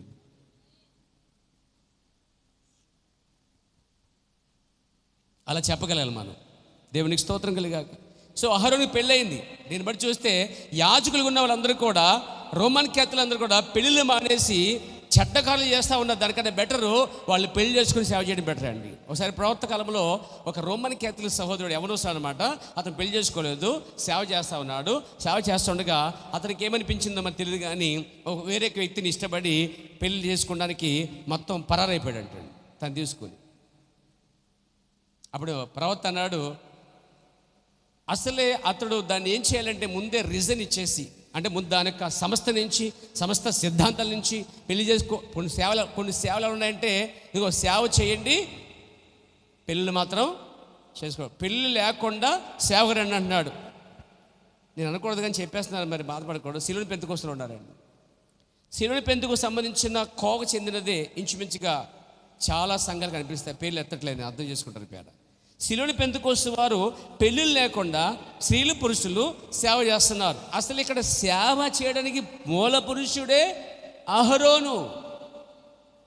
దేవుడు ఇక్కడ అహరోన్నే స్వయంగా చెప్తున్నాడు, అహరోన్ని పిలువు, నాకు యాజకత్వం చేయడానికి. యాజకత్వం అంటే సేవ, పరిచర్య, యాజకత్వం చేయడానికి. పైగా యాజకులందరికీ ఎవరండి? ఎవరితను? అహరోను. పాత నిబంధనలో యాజక సేవ ఎంతో, కొత్త నిబంధనలో యాజక సేవ అంతే. పాత నిబంధనలో లేవీయులు యాజకులు, కొత్త నిబంధనలో దేవుని సేవకులు. కానీ అక్కడ చూస్తే పాత నిబంధన క్రమం చూడండి. అహరోనికి పెళ్ళయింది, దానికి భార్య ఉంది, పేరు ఉంది, అక్కడ ముగ్గురు పిల్లలు అన్నాడు, వాళ్ళందరూ సేవ చేస్తున్నారండి. దేవునికి స్తోత్రం కలిగాక. చూడండి, ఆ గొప్ప యాజకుడు అహరోను దేవునికి ఒక్క సాక్షి ఉన్నాడు. గుర్తుపెట్టుకోండి, 3 విషయాలు, 3 కార్యాలు. రక్తమును తీసుకుని అతి పరిశుద్ధ స్థలములోనికి వెళ్ళినప్పుడు, ఒకటి యాజకుడు రక్తం తీసుకుని వెళ్తాడు అతి పరిశుద్ధ స్థలంలోనికి. అంటే ఆవరణము, అవుట్ కోట్, ఓలి ఓలి ఓలి అతి పరిశుద్ధ స్థలము. ఆవరణము, పరిశుద్ధ స్థలము, అతి పరిశుద్ధ స్థలంలో. ఆవరణంలో సేవ చేస్తున్నట్టు వాళ్ళు కూడా యాజకులే, వాళ్ళంతవరకు పరిధి. పరిశుద్ధ స్థలంలో కూడా ఏముంటాయి చెప్పండి? అసలు చెప్పండి, పరిశుద్ధ స్థలములు ఏముంటాయండి? 2వ కోట్లు ఏముంటాయి? దీపస్తంభం ఉంది, సముఖ బల్లపు రొట్టెలు ఉన్నాయి, అంతేనా? అసలు ఆవరణలో ఏం జరిగింది? సేవ. అది పరిశుద్ధ స్థలం సేవ జరిగింది, సేవ జరిగింది. అది పరిశుద్ధ స్థలం ఏం జరిగింది? చిన్న అవగాహన ఇస్తాను మీకు పేర. ఆవరణములో బయట గంగాలం ఉంటుందన్నమాట. పాపి అయిన వాడు గొర్రెని తీసుకొస్తాడు. అందులో ముందున్న యాజకులు, ఆవరణలో యాజకులు గొర్రెని పరిశోధిస్తారు. చూసిన తర్వాత మచ్చ, డాగు లేది, జబ్బు లేని పరిపూర్ణమైన గొర్రె పిల్లలు తీసుకురావాలి. దేవునికి ఇచ్చే గొర్రెలు గుడ్డి వేయకూడదు, జబ్బు వేయకూడదు, కాలు ఇరిగింది అనకూడదు, బలహీనం అనకూడదు. స్ట్రాంగ్గా క్రవ్విన దూడ, క్రవ్విన యొక్క గొర్రె ఉండాలన్నమాట. అంటే మంచి ఆరోగ్యంగా ఉండాలి. దేవునికి కూడా ఆరోగ్యమని ఇవ్వాలి పేర. అందుకే మీరు ఆరోగ్యం తిని దేవునికి అనారోగ్యం ఇవ్వకూడదండి. ఓయ్, చాలా పెద్ద తప్పు చేస్తారు పేద. మనం శ్రేష్టమైన తీసుకున్నప్పుడు దేవునికి కూడా అతి శ్రేష్టమైనది ఇవ్వాలి. చాలామంది ఏంటంటే శ్రేష్టమైన వాళ్ళు ఉంచుకొని ఈ పనికి పంపించేద్దాం భాస్కర్కి. నో చెత్త పనులు చేయొద్దు, వాక్యపరం చేయాలి. చేస్తే కరెక్ట్గా చేయాలి. దేవుని విషయంలో నువ్వు కనుక రాజీ పడ్డావా, సమయం వచ్చినప్పుడు నీ విషయంలో కూడా దేవుడు కూడా రాజీ పడతాడేమో, జాగ్రత్త. చూడండి, శ్రేష్టమైన తీసుకొచ్చినప్పుడు ఆ గొర్రెని కడగాలి, శుభ్రం చేయాలి, మచ్చ డాగులు ఏంది ఉండాలి, ఓకే చెప్పాలి. ఆ తర్వాత యాజకుడు దాన్ని లాక్కి రావాలి, మరొకటి దాన్ని పొరల కింద కొయ్యాలి. ఆ తర్వాత ఆ మాంసము, ఆ రక్తము అదంతా పనిచేసి రక్తం అంతా ఒక పల్లిములు వేయాలి, దాని మాంసం అంతా అగ్నితో కాల్చాలి. ఈ పనంతా ఒకటి చేస్తారు. గంగాలమ్మ దగ్గర ఇవన్నీ ఆవరణలో జరిగే కార్యక్రమాలు. రెండో దాంట్లో రొట్టెలు తయారు చేస్తారు. రెండవ పరిశుద్ధ స్థలంలో రొట్టెలు ఉంటాయి, సముఖపు రొట్టెలు మాట. అక్కడ దీపస్తంభం కూడా ఉంటుంది. ఆ దీపస్తంభం వెలుగులోనే ఆరాధన చేయడానికి వస్తారు వాళ్ళు. ఆరాధన రావాలంటే పాపి అక్కడ ముందు ఒక బలి అర్పించి క్షమాపణ కలిగి లోపలికి వచ్చి రక్తముతో లోపలికి వచ్చి పరిశుద్ధ స్థలములో దేవుని ఆరాధించవలసి ఉన్నది. అక్కడ కొన్ని రొట్టెలు ఉన్నాయి, కొన్ని ఏమున్నాయి, దీపస్తంభం ఉంది. అది ఎవరికి తెలుసా? ఆ రొట్టె కేవలం శుద్ధి చేయబడి లోపలికి వచ్చినటువంటి వారికి మాత్రమే, పరిశుద్ధులకి ఏది ఒక ఆహారమైంది పేరు. అది పరిశుద్ధ స్థలములో ఏముంది తెలుసా?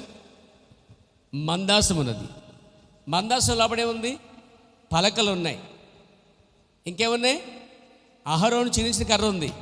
ఇంకేముంది? ఇంకోటి మర్చిపోయారు, మన్నగల బంగారు పాత్ర ఉంది. బంగారు పాత్రలు ఏముంది? మన్నా ఉంది. అహరోను కర్ర ఉంది, పలక ఆజ్ఞల పలకలు ఉంది. అదంతా మందాసం లోపల. అక్కడికి వెళ్ళేది ప్రధాన యాజకుడు ఒక్కడే వెళ్తాడండి. ఆ ప్రజల రక్తం, పాప యొక్క రక్తమును తన రక్తం తీసుకుని ఆ ఆవరణం దాటి పరిశుద్ధ స్థలము దాటి అది పరిశుద్ధ స్థలంలోకి వెళ్తాడు. అంటే ఇలాంటి తెర ఉంటుంది, ఆ తెర తీసి లోపలికి వెళ్తాడండి. ఇంకా అతను లోపలికి వెళ్ళాడంటే ప్రపంచంలో బయట ఏం జరుగుతుందో వినబడదంట. దీని అర్థం ఒక విశ్వాసి ఆవరణం దాటి పరిశుద్ధ స్థలం దాటి అతి పరిశుద్ధ స్థలానికి వెళ్ళాలి దేవుని కలుసుకోవడానికి. అదిగో అది ఆవరణం. బైబిల్ చెప్తుంది, నీ మందిర ఆవరణములో ఒక్క దినము గడిపితే, 1 గంటే ఉండలేకపోతున్నావంటే, 2 గంటలు ఉండలేకపోతున్నావంటే, 3 గంటలు ఉండలేకపోతున్నావంటే, మనం 3 గంటలు అనుకోండి, 11 అయిపోతుంది అనుకోండి. అసలు 8:30కి వచ్చి 11 వరకు ఉండలేకపోతున్నావంటే పరలోకంలో ఉంటావని గ్యారంటీ ఏమీ నెవర్.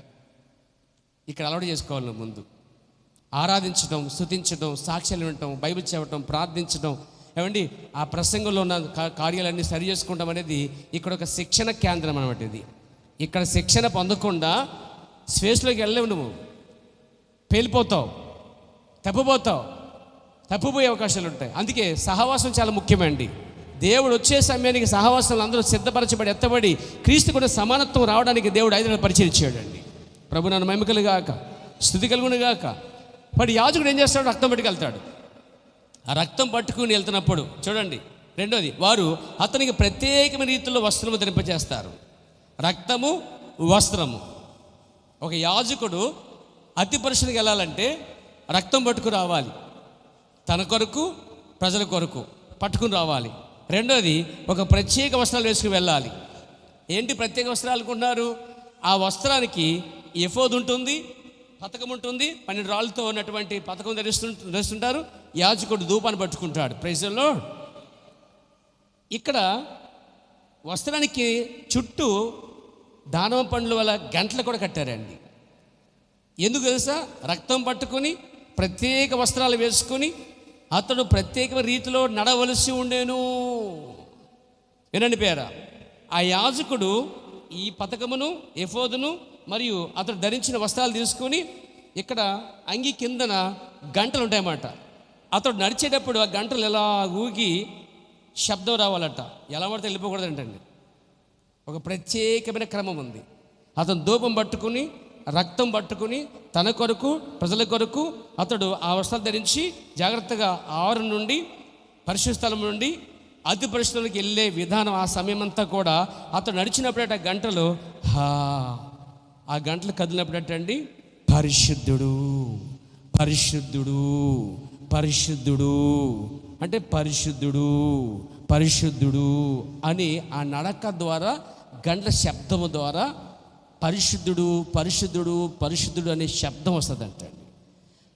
గంటలు గనక ఆగిపోయాయి అంటే అతడు పాపము చేసి శుద్ధి పొందకుండా లోపలికి వెళ్ళి చచ్చిపోయాడని అర్థం. చాలా పాత నిబంధన ఉపదేశ క్రమమైన సేవాక్రమమైన చాలా స్ట్రాంగ్గా, బలముగా, పద్ధతిగా, క్రమముగా, హానరబుల్ క్రమముగా ఘనపరిచాడటండి పేర. దీన్ని ఎలా మడతలు చేసి పడేసి పాడు చేస్తే దేవుడు తప్పుపోలేదు. ఎప్పుడు కూడా ప్రజలే తప్పుపోయారు. అతను నడిచేటప్పుడు గంటలంట ఊగుతాయటండి ఇలాగా. ఆ గంటల శబ్దం కూడా అతడు కూడా పరిశుద్ధుడు పరిశుద్ధుడు అనాలట. ఆ గంటలు కూడా అతనితో పాటు ఏకీవించి ఆ నడకలో పరిశుద్ధుడు పరిశుద్ధుని కొట్టుకున్నప్పుడట శబ్దము పరిశుద్ధుడు పరిశుద్ధుని రావాలంట అండి. అలా వెళ్ళి తిరిగి వచ్చేదాకా ఆ శబ్దం ఆగకూడదు. ఒకవేళ ఆ శబ్దం ఆగిపోయిందంటే దేవుడు అతన్ని ముత్తాడని, అతను మాడి మసైపోయాడని అర్థం. మరి మాడి మసైపోతే అతను తీసుకురావడానికి ఎవరు వెళ్తారు? క్రమం ఉంది అక్కడ, క్రమం. అయ్యయ్యో అని చెప్పి వెళ్తే, ఇప్పుడు కనసాయి పట్టుకుందనుకోండి, అయ్యయ్యో పట్టుకుంటే నువ్వు కూడా అయ్యయ్యో నూగుతావు. వాడు పట్టుకుంటే ఆడు కూడా అయ్యయ్యో అని ఉంటాడు. అందరూ పట్టేస్తుంది. ఇది కూడా అంతకంటే ఎక్కువ. వాడు చనిపోయాడని చెప్పి శబ్దాలు చెప్పి యాజకుడు ఎన్నుకోండి, అతను చచ్చిపోతాడు. అక్కడ వెళ్ళడానికి కేవలము ప్రధాన యాజకుడు మాత్రమే అర్హుడు. ఆవరణము, పరిశుద్ధ స్థలము, అతి పరిశుద్ధలము. సంఘము కూడా అదే నమూనా ఉంటుంది చూడండి. ఆవరణము, పరిశుద్ధ స్థలము, అతి పరిశుద్ధలము. అతి పరిశుద్ధలములో ఇష్టాసరంగా నిలబడకూడదు, ఇష్టాసరంగా ఆటలాడకూడదు. చనిపోయాడు అనుకోండి యాజకుడు, అతను తప్పు చేసే పాపం చేసి శుద్ధిగా పొందకుండా పశ్చాత్తాపడకుండా అక్కడ వెళ్తే చచ్చిపోవడం ఖాయం. అతను విడిపించడానికి ఎవరు వెళ్తే చచ్చిపోతారు. అందుకనంటండి యాజకుడి కట్ట ఒక పెద్ద తాడు కడతారంటండి. పరిశుద్ధ స్థలములోను అతి పరిశుద్ధ స్థలములోను ప్రవేశించుకోవడానికి, అతి పరిశుద్ధంలో ప్రవేశించడానికి పరిశుద్ధ స్థలములో ఉన్న యాజకులు ఒక తాడు పట్టుకుంటారంటండి. ఈ తెర దాటి వెళ్ళిన అతను తిరిగి రావట్లేదంటే కనుక అతడు చనిపోయినట్టే. శబ్దం కూడా రావట్లేదంటే చనిపోయినట్టే. అతను ఏం చేస్తాడు? వెళ్ళి ఆ రక్తాన్ని 7 మార్లు ప్రోత్సహిస్తాడు మందసం పైన. 7 మార్లు అండగా 7 సంఘకాలాల్లో వచ్చేటువంటి వధువుకి ప్రోక్షాక్షణ చేస్తూ ఉన్నాడు, రక్త ప్రోక్షణ చేస్తూ ఉన్నాడు, పాప పరిహారం చేస్తూ ఉన్నాడు. ప్రజల పాపాన్ని ఇక్కడ ఏం చేస్తాడంటే దేవునికి తెలియజేస్తాడు యాజకుడు అండి. అది యాజకుడు చేసే పని. పాస్టర్ ఏం చేస్తాడు? వచ్చినటువంటి వాళ్ళు సంఘ సభ్యుల కొరకు కాసేపు మోకరించి వారందరిని ఎత్తుకొచ్చి పేర్లు ఎత్తుకొచ్చి ప్రభా ఈ కుటుంబం ఆ కుటుంబం ఇలా ఉంది ప్రభా అని దేవుని దగ్గర ప్రార్థన చేస్తూ క్షమించు ప్రభా, వీళ్ళని దర్శించు, బలపరచు, ఈ బలహీనత, రోగం, వ్యాధి, ఎప్పటి నుంచో సమస్యలు ఉన్నారు అని విజ్ఞాపన చేసే విధానం అంట. దాన్ని స్పిరిచువల్గా దేవుని స్తోత్రం కలిగాక. కాబట్టి ఆ తాడు పెట్టి అతను ఏం చేస్తారు? లాగుతారన్నమాట అండి. ఆ తాడు కట్టలేదు, కట్టిన వాళ్ళు ఎవరికి? ఉజ్జయరాజు కట్టించుకోలేదు. అసలు యాజకుడైతేగా, ఒరే బాబా చచ్చిపోతారు బాబు తాడు కట్టుకున్నాడు, హై నేను రాజుని హట్ హట్ హట్ అన్నాడండి. యాజకులు అన్నారు గట్టిగా అరిచి, రాజా ఇది నీకు ఏమాత్రం ఘనత? ఘనత బయట, ఇక్కడ చేయకు, ఘనతలు ఇక్కడ చేయొద్దు. ఇది దేవుని మందిరం, దేవుని స్థలము. బయట ఎంత గొప్పవాడమైనా గొప్పదనమే, బయట కలెక్టర్వైనా డాక్టర్వైనా చర్చిలోకి వస్తే మాత్రం విశ్వాసమే, కేవలం విశ్వాసమే. Praise the lord. దేవునికి స్తోత్రం కలిగాక. కాబట్టి నువ్వు రాజు బాబు ఇది నీకు చేయకూడదంటే ఎందుకైనా మంచి తాడు కడతామన్నారంట వాళ్ళు. దేనికి? ఎవరికి? అంటే చచ్చిపోతాను అనుకుంటున్నారా? నేను రాజుని అన్నాడంట. తాడు కూడా కట్టించుకోలేదు. తాడు కట్టించుకోవడం లాగుదురు. అయితే దేవుడు మహాకృప ఏం చేసిందంటే ఇక్కడ కుష్ఠం రావటం, త్వరగా కోలుకుంటాం, తనకు అర్థమైపోవటం, దేవుడు మొత్తాడురా అని రాజు అక్కడికి వెళ్ళి బయటికి పరిగెట్టాడంటండి. ఒక్కసారి బెంబేలు ఎత్తిపోయే చూడడానికి చూసి పరిగెడతా చూడకూడదు, అలా పరిగెట్టి బయటకు వచ్చేటట రాజు. చివరికి కుష్ఠమంతా పాకేసిందంట, పైనుంచి స్టార్ట్ అయ్యి మొత్తం లాగేసింది. ఎప్పుడైతే కుష్ఠం వచ్చేసిందో రాజుకి పనిచేయడండి. అసలు ఆ స్థానం ఉన్నవాడు కుష్ఠరోగం వచ్చిందంటే ప్రజల మధ్యకి రాకూడదు బైబిల్ చట్ట ప్రకారంగా. ఇంకా చెప్పండి, బైబిల్ ప్రజల మధ్యలో రాళ్ళతో కూడా చంపేయాలి. కాబట్టి తీసుకెళ్ళి ప్రత్యేకమైన దాంట్లో ఒక సెల్లో పడేశారండి, ఒక గదిలో పడేశారు. చచ్చేదాకా అక్కడే ఉన్నాడంటండి. ఏం సాధించాడు అన్నారు కూడా యాజకులు, నీకు ఘనత తీసుకురాదు, ఇది నీ పని కాదు, నీది వేరే పని. అందుకే చూడండి, ఎవరి పని వారే, ఎవరి స్థానం వాళ్ళదేనండి. దేవునికి స్తోత్రం కలిగాక. సాకలవాడిని సబ్బుతోనే ఉతకాలి, వాడు ఆ పనికి సరైనవాడు. Praise the Lord. మంగళవాడు ఆ పనికి. అందుకని నువ్వు వేసుకుంటే తేడా వచ్చేది. నువ్వు కట్ చేస్తే ఆ రూపమే ఉండదు దానికి, అసలు మొత్తం ఉన్నది ఊడిపోతుంది. ఆ పనికి వాడు. కంసలవాడు ఆ పని వాడు. అలా ఎవరి పని ఎలా చేస్తున్నారో, కుమ్మరవాడు కుమ్మరిపాని. అలాగే దేవుని మందిరంలో కూడా మీరందరూ కూడా దేవుని పనికి వచ్చేవారే, కానీ మీ స్థానాన్ని మీరు గుర్తించకపోతే మీరు గలిబిలిగా ఉంటారు, మిగతా వారు కూడా గలిబిలి చేస్తారు. మీ స్థానం గుర్తించకపోతే ఇంకొక స్థానం తీసుకుని మీరు ఇబ్బంది పడతారు, ఇంకొకరు ఇబ్బంది పడుతూ ఉంటారు ప్యారా. అందుకే శరీరంలో వాటి స్థలంలో పనిచేస్తున్నట్టుగానే అవయవాలు దేవుని మందిరంలో కూడా మీ అందరికీ ఏదో పని దేవుడు ఇచ్చి ఉంటాడు. ఇక్కడ కూర్చున్న ప్రతి వ్యక్తి దేవుని యొక్క సన్నిధిలో ఏదో ఒక పాత్రగా దేవుడిని పిలిచాడు కాబట్టి ఇక్కడ కూర్చున్నావు. కానీ ముందు నీ స్థానం ఏమిటో, నీ పని ఏమిటో, దేవుడు ఎందుకు పిలిచాడో, ఏ పని కోసం నియమించాడో ఆ పనిని, ఆ స్థానాన్ని గుర్తించడం గొప్ప కార్యమండి. వాళ్ళు దీవించబడిన ప్రజలు. దేవుడు మన మహిమ కలుగాక. సరే, ఇప్పుడు రక్తం పట్టుకుంటున్నాడు, వస్త్రం ధరిస్తున్నాడు, తర్వాత నడికట్టు ధరించుకుని వెళ్తున్నాడు. అతని వస్త్రము చెంగు అంచున దానిమ్మ పండ్లు మధ్యలో గంట ఉండును, దానిమ్మ పండు మధ్యలో గంట ఉండును. అతడు నడుస్తూ ఉండగా పరిశుద్ధుడు పరిశుద్ధుడు పరిశుద్ధుడు ప్రభువునకే అని చెప్పబడుచుండును. ఆ గంట దానిమ్మ పండుకు కొట్టుకొని శబ్దం వచ్చుటను బట్టియే వారు దేవుడు అతన్ని సంహరించలేదని తెలుసుకుందురు. ఆ గంట శబ్దాలు వస్తుంటేనే దేవుడు అతన్ని ముట్టలేదు, దేవుడు అతన్ని చంపలేదు, దేవుడు అతన్ని సంహరించలేదని మిగతా వాళ్ళు తెలుస్తుందట. దేవుడు నామన మహిమ కలుగాక. వారు ఆ గంట మ్రోగుటను, ఆ శబ్దమును వినుటను బట్టియే అతడు సజీవుడిగా ఉన్నాడని తెలుసుకుందరు. ప్రభు నామన మహిమ కలుగాక. ఇంకొక సంగతి, అతడు లోపలికి వెళ్ళటకు ముందు అతడు అభిషేకించబడవలెను. ఒక యాజకుడు ఇక్కడ రావడానికి అతడు దేవుని పరిశుద్ధాత్మతో అభిషేకించబడి ఇక్కడికి వచ్చి సేవ చేయాలంట అండి. ఇప్పుడు చెప్పండి, సేవ చేయటం ఈజీయా? అందరికీ సాధ్యమా? మరి మీరేం చేస్తున్నారు? నన్ను పిలిచేటప్పుడు చేస్తున్నారు. ఇంకా చెప్పనా, అసలు ఇష్టం లేకుండా చేస్తున్నాను బలవంతంగా. అయినా సరే చచ్చేదాకా చేయవలసిందని చెప్పి దేవుడు చెప్పాడు. ఇంకంతే. దేవునికి స్తోత్రం కలిగాక. కానీ మన పని మనం న్యాయం చేయాలి. దేవునికి స్తోత్రం కలిగాక. చెప్పచ్చు హల్లెలూయా. అహరోను అభిషేకించబడటం ఎలా తెలుసా? 133వ కీర్తన చదవండి, పేరు ఎలా అభిషేకించబడ్డాడు. దేవునికి స్తోత్రం కలిగాక. చదవండి. బహుశా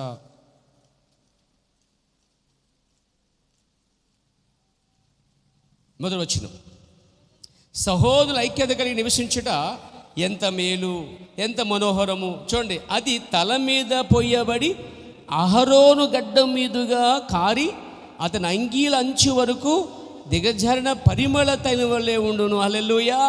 ఎలా పోల్చాడండి అభిషేకాన్ని? అహరోని దేవుడు అభిషేకించడము, లేక అక్కడ తైలంతో అభిషేకించి ఎలా ఉందంటే, అహరోన్ తల మీద నుంచి పోయబడినటువంటి ఆ యొక్క అభిషేకం పరిమళ తైలం వల్లే ఉండనట. అంటే పైన తల మీద పోయబడితే అది గెడ్డం మీదుగా కారి అంగి యొక్క అంచుల వరకు వెళ్ళిపోయే పరిమళ తైలం అంటాడు. అంటే మొత్తం అభిషేకించబడ్డాడు అనమాట. ఈ అభిషేకాన్ని ఎలా పోల్చాడు దావీదు అంటే, సహోదరులు అలా ఐక్యతగా ఉండాలి అని పోల్చాడండి. అంటే ఇక్కడ పోయబడినటువంటి ఆ తైలము, ఆ అభిషేక తైలము, లేకపోతే అదేంటది దాని యొక్క పరిమళ తైలం తల మించి గడ్డ మించి కారుకుంటూ తన అంచుల చివరిదాకా వస్తుందట అండి. అభిషేకం, తైలాభిషేకం అనేది అక్కడక్కడ వింటూ ఉంటాం మనం. అది అందరికీ కాదు. తైలాభిషేకం అనేది అందరికీ కాదు, పిలువబడిన వారికి. రాజుకి అభిషేకిస్తారు తైలంతో, ప్రవక్తను అభిషేకిస్తారు. దావీదుని కొమ్ముతో తీసుకొచ్చి ఆ తైలం వేసి సమూయేలు అభిషేకిస్తూ ఉన్నాడు. ప్రవక్తలు ఏం చేస్తారు? రాజులకి ఆ నూనె తీసుకొచ్చి పైన తల మీద అభిషేకించి రాజుగా అభిషేకిస్తూ ఉంటారు. తర్వాత ప్రవక్తగా అభిషేకిస్తారు. సేవకును కూడా అలాగే అభిషేకిస్తారు. దాన్నే హస్తనిక్షేపణ అన్నాడు పౌలు గారి కొత్త నిబంధనలో. హస్తనిక్షేపణ అంటే పిలువబడిన సేవకుడు తన సేవని పరిచయం గుర్తించిన వాడు సంఘం ఎదుట, పెద్దలు ఎదుట, కాపరి ఎదుట అతడు హస్తనిక్షేపణ పొందాలి, అనగా అభిషేకం పొందాలి. అప్పుడు అతడు సేవకి వెళ్ళాలి. అసలు ఈరోజు సేవ వేదం ఎలా ఉందండి? ఏ పని లేకపోతే ఓ ఫైల్ పట్టి తిరిగానండి, అక్కడ జాబ్ దొరకలేదండి, జాబ్ దొరకలేదు కాబట్టి దేవుడు అని పిలిచాడు అని అనుకుంటున్నావు. చాలామంది ఏంటంటే ఏ పని దొరకకపోతే, ఏ పని లేకపోతే, ఏ పని ఉద్యోగం లేకపోతే, ఏ పని లేకపోతే ఎక్కడికి వెళ్ళినా కానీ ఏంటి, నాకు జాబు పని చేసుకునేవాడు దేవుడు పని చేసుకునేవాడా? ఎవడు చెప్పాడు అసలే? నీ కష్టార్జితం నిత్యముగా. మరి పని చేయనోడు బైబిల్ ఏం చెప్తుంది? పని చేయనోడిని బైబిల్ ఏమంటుందండి? సోమరోడా అంటుంది. పని చేయకుండా భోజనం చేయకూడదు బ్రదర్, థ్యాంక్ యూ. అంటే పని చేయాలి, భోజనం చేయాలని బైబిల్ చెప్తుంది. కష్టపడాలి, సంపాదించుకొని బైబిల్ చెప్తుంది. ఈడంటాడు అసలు ఎక్కడ ఏ పని దేవుడు ఇవ్వట్లేదండి, నాకు ఏ పని అసలు ఎక్కడ సెట్ అవ్వట్లేదండి అని అనేసుకుని, బహుశా దేవుడు నన్ను పిలిచాడేమని బహుశా వాడు అనేసుకుని ఇక పైలు పక్కనెట్టి ఎక్కడో చోట ట్రైనింగ్కి వెళ్ళిపోవటం. ఆ ట్రైనింగ్ ఏంటంటే ముగ్గురు దేవుళ్ళు అది ఇది నాన్న పరిశుద్ధంగా నీతిగా కొంచెం విశ్వాసం వెళ్తారు, లోపలికి వచ్చినట్టు ఉన్న వస్తువులు ఊడిపోద్దాం అతనికి. అలా ఉంటే ట్రైనింగ్ అక్కడ మీరు అనుకున్నట్టు ట్రైనింగ్ ఉండదు అక్కడ. అంత భయంకరం హాస్టల్ ట్రైనింగ్, అంత చెత్త కార్యాలు. ఏమంటే మంచిగా సమర్పించి వెళ్తారు, నిజంగా సేవ చేద్దాం నేర్చుకుందామని.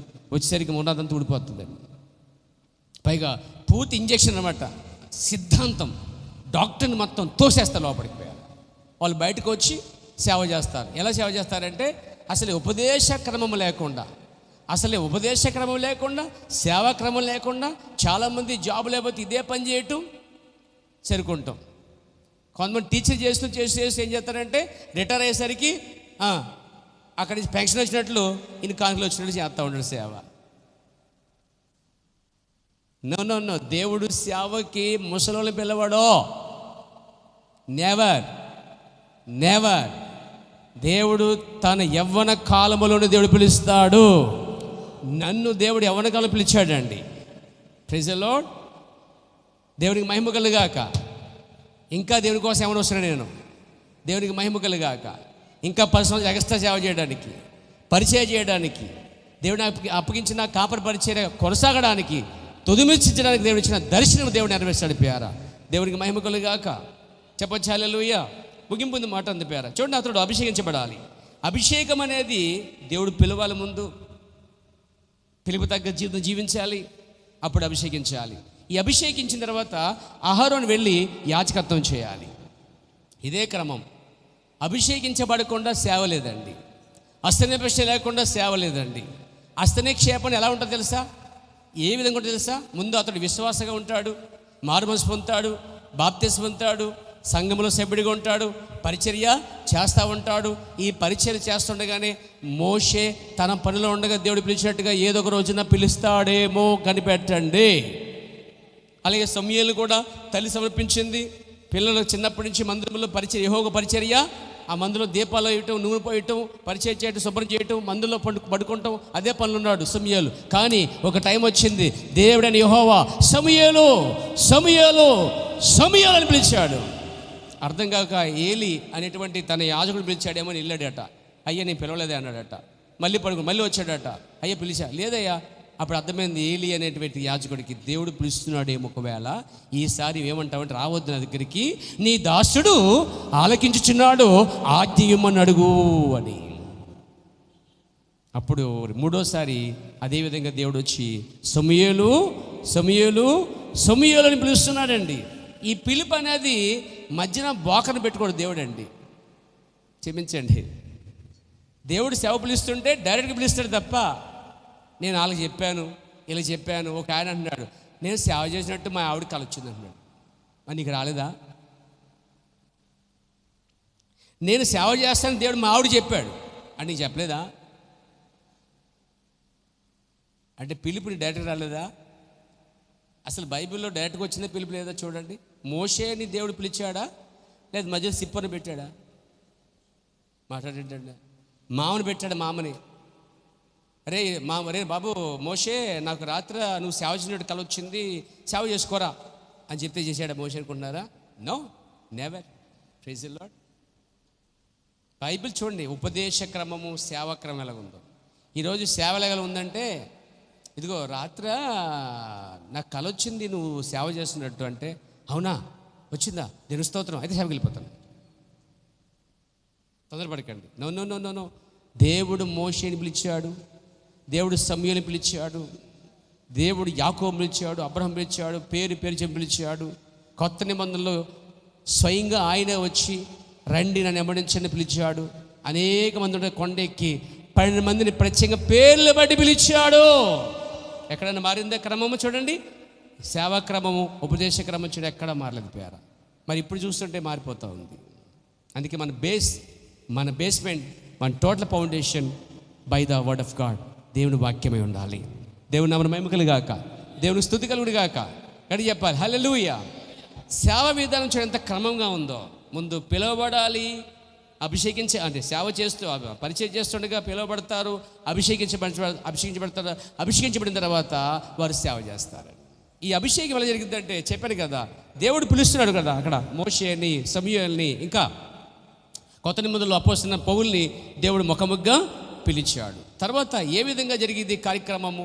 వాళ్ళు సంఘములో విశ్వాసులుగా పరిచరికులుగా కొనసాగుతూ ఉంటారు. పరిచయం చేస్తుండగా సమూయేలు పిలువబడ్డాడు. పనిలో ఉంటుండగా చెప్పండి, పని మానేసి కూర్చుని పిలిచాడు దేవుడు. ఒరే నీకు పని పట్టలేదా, ఓ సేవ చేయరా అని దేవుడు అంటండి. నో, నీకు పని పట్టలేదా, ఏ పని ఇవ్వలేదా, నేను ఎత్తాను రా. నో, అలాంటి దిగజారిపోయేవాడు దేవుడు కాదండి. కేవలం డ్యూటీలో పనిలో ఉంటుండగా దేవుడు పిలిస్తే అప్పుడు వాళ్ళు వచ్చి సేవ చేసే సందర్భాలు ఉన్నాయండి.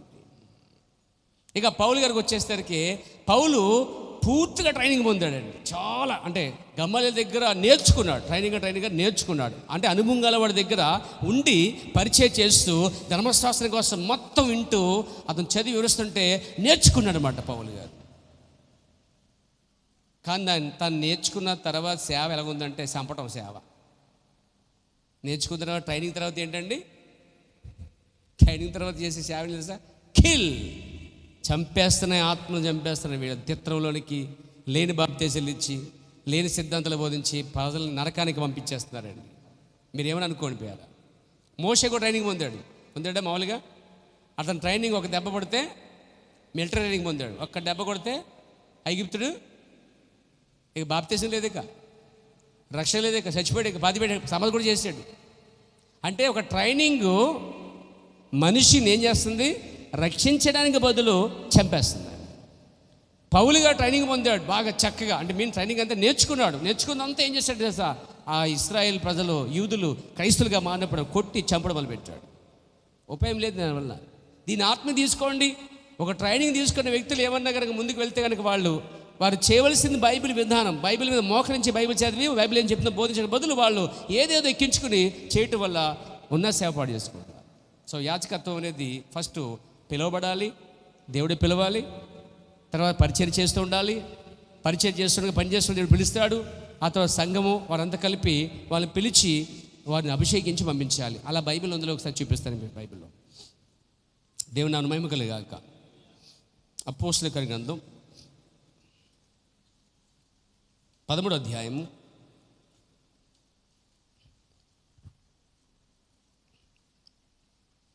చూడండి, 2వ వచనం.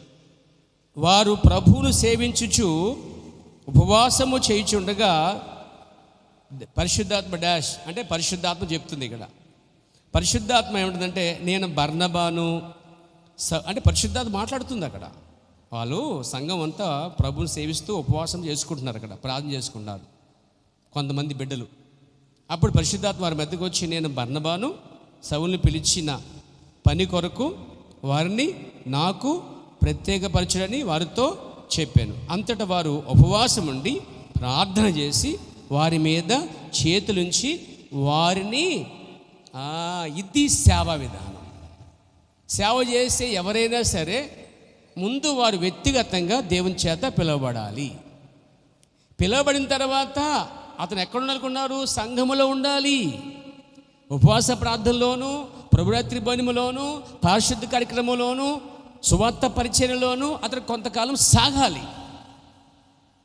దేవుని పరిశుద్ధాత్మ ఉపవాస ప్రార్థన చేస్తుండగా దిగి వచ్చి పలానా వ్యక్తుల్ని మీరు ప్రత్యేకపరచండి పని కొరకని దేవుడు చెప్తాడు కూడా. అలా చెప్పినప్పుడు ఆ వ్యక్తిని తీసుకొచ్చి చేతులేసి సంఘము, సంఘ పెద్దలు, కాపరి ప్రార్థన చేసి అతన్ని ఎక్కడ పంపిస్తారు? సేవకి పంపిస్తారు. అంతేనా విధానం? అంతేనా ఈరోజు జరిగింది? ఈరోజు అట్లా జరుగుతుందా? కొంతకాలం సంఘంలో ఉండి మెల్లిగా పాస్టర్ గారు అంటే కనుక భేదం పెట్టుకుని బయటికి వెళ్ళి ఇదిగో ఆ సంఘానికి వెళ్ళకండి, మా సంఘానికి వచ్చేయండి. వీడు వెళ్ళి ఏదో తాను చేతి కోతంతా వనమంతా చేసిందంతా అలా ఈడు బయటికి వెళ్ళి వాడు పాడయ్యి సంఘాన్ని వాడు చేసి ముక్కలు చేసి సగం ముక్కను తీసుకెళ్ళి అక్కడో పోయేడుతూ ఉంటాడు అనమాట. ఇది సేవ. ఇది నేడు జరిగే సేవ ఇది. అసలు బైబిల్లో ఎలా ఉంది, ఏ విధంగా ఉంది? యాజకుడిగా పిలిస్తే ఎంత అభిషేకించబడాలి, యాజకుడు ఎంత స్థానం ఉంది, ఎంత గౌరవం ఉంది, ఎంత మర్యాద ఉంది, అది మొత్తం పోయింది ఈరోజు. రెస్పెక్ట్ లేదు అసలు. అందుకే ప్రవక్త ఈ రోజుల్లో అంత్యకాలంలో రెస్పెక్ట్ కోసం మాట్లాడారు. యాజకులను ఎలా గౌరవించాలో, పరిశుద్ధుల్ని ఎలా గౌరవించాలో, పెద్దలు ఎలా గౌరవించాలో, సంఘాన్ని ఎలా గౌరవించాలో, పరిశుద్ధాత్మలను గౌరవించాలో నేర్పించాడండి. దేవుని స్తోత్రం చెప్పొచ్చా? హల్లెలూయా. దేవుని నామమున మహిమ కలుగుగాక. కాబట్టి ఇక్కడ మనం చూస్తున్నాం, అది అహరోను గడ్డం మీదుగా కారి పరిమళ తైలం వలె పొయ్యబడుచున్నది. అతడు అంగి అంచుల మట్టుకు దిగుచున్నది. అభిషేక తైలముతో పూర్తిగా కప్పబడినవాడు. సరిగా నడుస్తూ, సరిగ్గా జీవిస్తూ, సరిగా నడవాలట. ఆ సేవకుడు సరిగ్గా నడవాలి, యాజకుడు సరిగ్గా జీవించాలి, సరిగ్గా కదులుతూ, సరిగ్గా దుస్తులు ధరించి రక్తమును అతడి ముందుగా తీసుకుని అక్కడికి అతడు వెళ్ళుచున్నాడు. అతడు ఆ తెర వెనుకకు ఆ 3వ గదిలోనికి వెళ్ళినప్పుడు, మొదటి గది ఆవరణము, 2వ గది పరిశుద్ధ స్థలము, ఆ 3వ గది అది పరిశుద్ధ స్థలం అండి.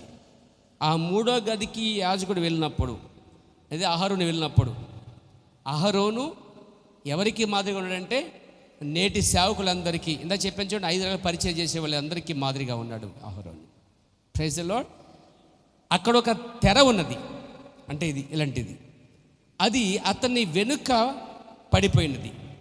ఇక బాహ్య ప్రపంచము అతన్ని ఇక ఎంత మాత్రము చూడదు. అంటే ఈ తెర లోపలికి వెళ్ళిన తర్వాత ఇక బయట ఏం జరుగుతుందో ఆ తెర లోపలికి వెళ్ళే వాడికి, యాజకుడికి అసలు వినబడదంటాడు.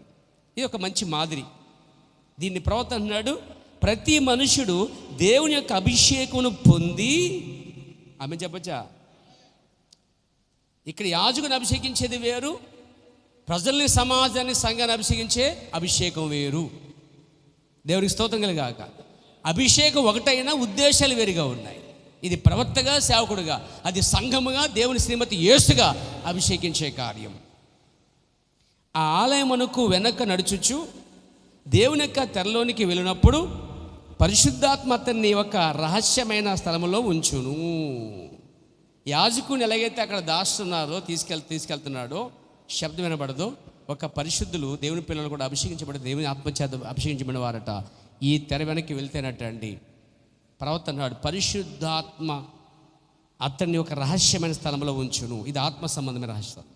సహజంగా ఫిజికల్గా యాజకుడు వచ్చి అభిషేకించబడి రక్తం పట్టుకుని అతను లోపలికి వెళ్తున్నాడు, బయట విషయాలు వినబడవు. దాన్ని తీసుకుంటే మాదిరిగా ఈరోజు విశ్వాసి లోకం నుంచి బయటకు వచ్చి కడగబడి, పరిశుద్ధాత్మ నింపబడి, పరిశుద్ధాత్మతో అభిషేకించబడితే వాళ్ళంట అతడు ఒక రహస్యమైన స్థలంలో ఉంచుతాడట. పరిశుద్ధాత్ముడి మిమ్మల్ని ఒక రహస్యమైన గదిలో ఉంచుతాడటండి. అదొక ఆత్మ సంబంధమైన గది. దేవుడిని దాంట్లో పెట్టి పరిశుద్ధాత్మతో ముద్రిస్తాడు. ప్రియారా, తెర అతడి వెనుక వినబడి ఉన్నది. మరియు లోకం మరియు దాని సంగతులన్నీ అతడు వెనుక కత్తిరించబడి ఉన్నవి. అంటే లోపలికి వెళ్ళే వాడికి ఇక లోక సంగతులు ఏమీ కనబడబట్ట అండి. తెర వెనకడ లోకం మరియు దాని సంగతులన్నీ కూడా పూర్తిగా కత్తిరించబడ్డాయట. ఒక విశ్వాసి దేవుని పరిశుద్ధాత్మ అనే గొప్ప స్థలంలోకి వచ్చినట్లయితే, పరిశుద్ధాత్మని మిమ్మల్ని ఒక రహస్యమైన స్థలంలో, గదిలో ఉంచుతాడట. అప్పుడు మీకు లోక సంగతులు కానీ, లోక కార్యాలు కానీ కనబడవు, వినబడవు. చాలామంది కనబడుతున్నాయంటే ఇంకా మీరు గదిలో లేరు. ప్రభు నన్ను మహిమకలుగాక. మేము వస్తున్నాను పేద సోదరుడా, చూడండి, మన ప్రవక్త అంటున్నాడు, మనకు ఒక దారిని ఒకటి తాకి సంతోషమైన శబ్దమును చేయి కొన్ని దానిమ పండ్లు, గంటలు, కొంతమంది విశ్వాసులు ప్రభుకి సాక్షులు కావాలంటండి. ఆ యాజకుడు నడిచినప్పుడు గంటలు ఎలాగైతే మోగుతున్నాయో, శబ్దం చేస్తున్నాయో, పరిశుద్ధుడు అంటున్నాయో, అలా పరిశుద్ధుడు అని కొంతమంది విశ్వాసులు దేవునికి కావాలటండి. మరి ఉన్నారు ఇక్కడ ఎవరన్నాను? ఉంటే ప్రభుకి స్తోత్రం కలుగాక, దేవునికి మహిమ కలుగాక. ఏమన్నాడు? మనకు కూడా తాకి, ఒకదానికొకటి తాకి శబ్దం వచ్చినట్లు, దానిమ్మ పండ్లు, గంటలు శబ్దం వచ్చినట్లు కొంతమంది విశ్వాసులు ప్రభునకు సాక్షులుగా ఉండుటకు అవసరమై ఉన్నది. దేవుడు ఇంకాను సజీవుడై ఇంకా పరిపాలిస్తున్నాడండి. ఆయన సజీవుడిగా ఉన్నాడు, ఇంకా పరిపాలిస్తున్నాడు. అదొక సాక్ష్యం. అక్కడ పైకి ఎక్కి మేడ గదిలో పరిశుద్ధులందరూ ప్రార్థన చేస్తున్నారు. విశ్వాసాలందరూ కూడా పరిశుద్ధాత్మ మేడగదిలో కుమ్మరించబడిందండి. పెంతెకొస్తబడింది నాన్న. ఆ మేడగదిలో కూడుకున్న సంఘం పైన పరిశుద్ధాత్మ వచ్చినప్పుడు వాళ్ళు సాక్షులు అయ్యారట. దేవుని స్తోత్రం కలుగాక. దేవుడు ఇంకనూ సాక్షులను కలిగి ఉండను, వారుని అదే రీతిగా ఉన్నారు. Praise the lord. మీరు పైన శక్తి పొందిన తర్వాత మీరు సాక్ష్యం ఇస్తారు. యెరూషలేములోను, యోదయలోను, సమరయలోను దేవుడు చెప్పాడు. అలాగే అభిషేకించబడ్డారు వాళ్ళు పరిశుద్ధాత్మ చేత. వారు బయటకు వచ్చారు. చూడండి, వాళ్ళ ఛాంబర్ ఎలా ఉందంటే ఒక ప్రత్యేక గది. పరిశుద్ధాత్మ వారి రహస్య గదిలో ఉంచింది. వారి ప్రపంచానికి ఏంటంటే గొప్ప జ్యోతుల వలె అనేక మంది వెలిగించారు. వాళ్ళంతా సాక్షులుగా ఉన్నారంట అండి. రెండవ కార్యం చెప్పి ముగిస్తారు పేరు. దేవుని స్తోత్రం కలిగాక. అహరోను చేతికర్ర ఎక్కడుంది తెలుసా అండి? అహరోను చేతికర్ర అక్కడ ఉందండి లోపల. దేవుని స్తోత్రం కలిగాక. మీకు తెలుసా అది ఎండిపోయిన కర్ర అంటండి. అహరోను కర్ర చేతిలో కర్ర ఉంది, అది ఎండిపోయిన కర్ర అంటండి. గుర్తుపెట్టుకోండి. ఆ ఎండిపోయిన కర్ర అంటండి అహరోను తీసుకెళ్ళి మందాసం లోపల మన్నగల పాత్రలో, అంటే వాక్యమున్న చోట పెట్టాడు. బాగా అర్థం చేసుకోండి. దేవునికి స్తోత్రం. చూడండి, అహరోను చేతి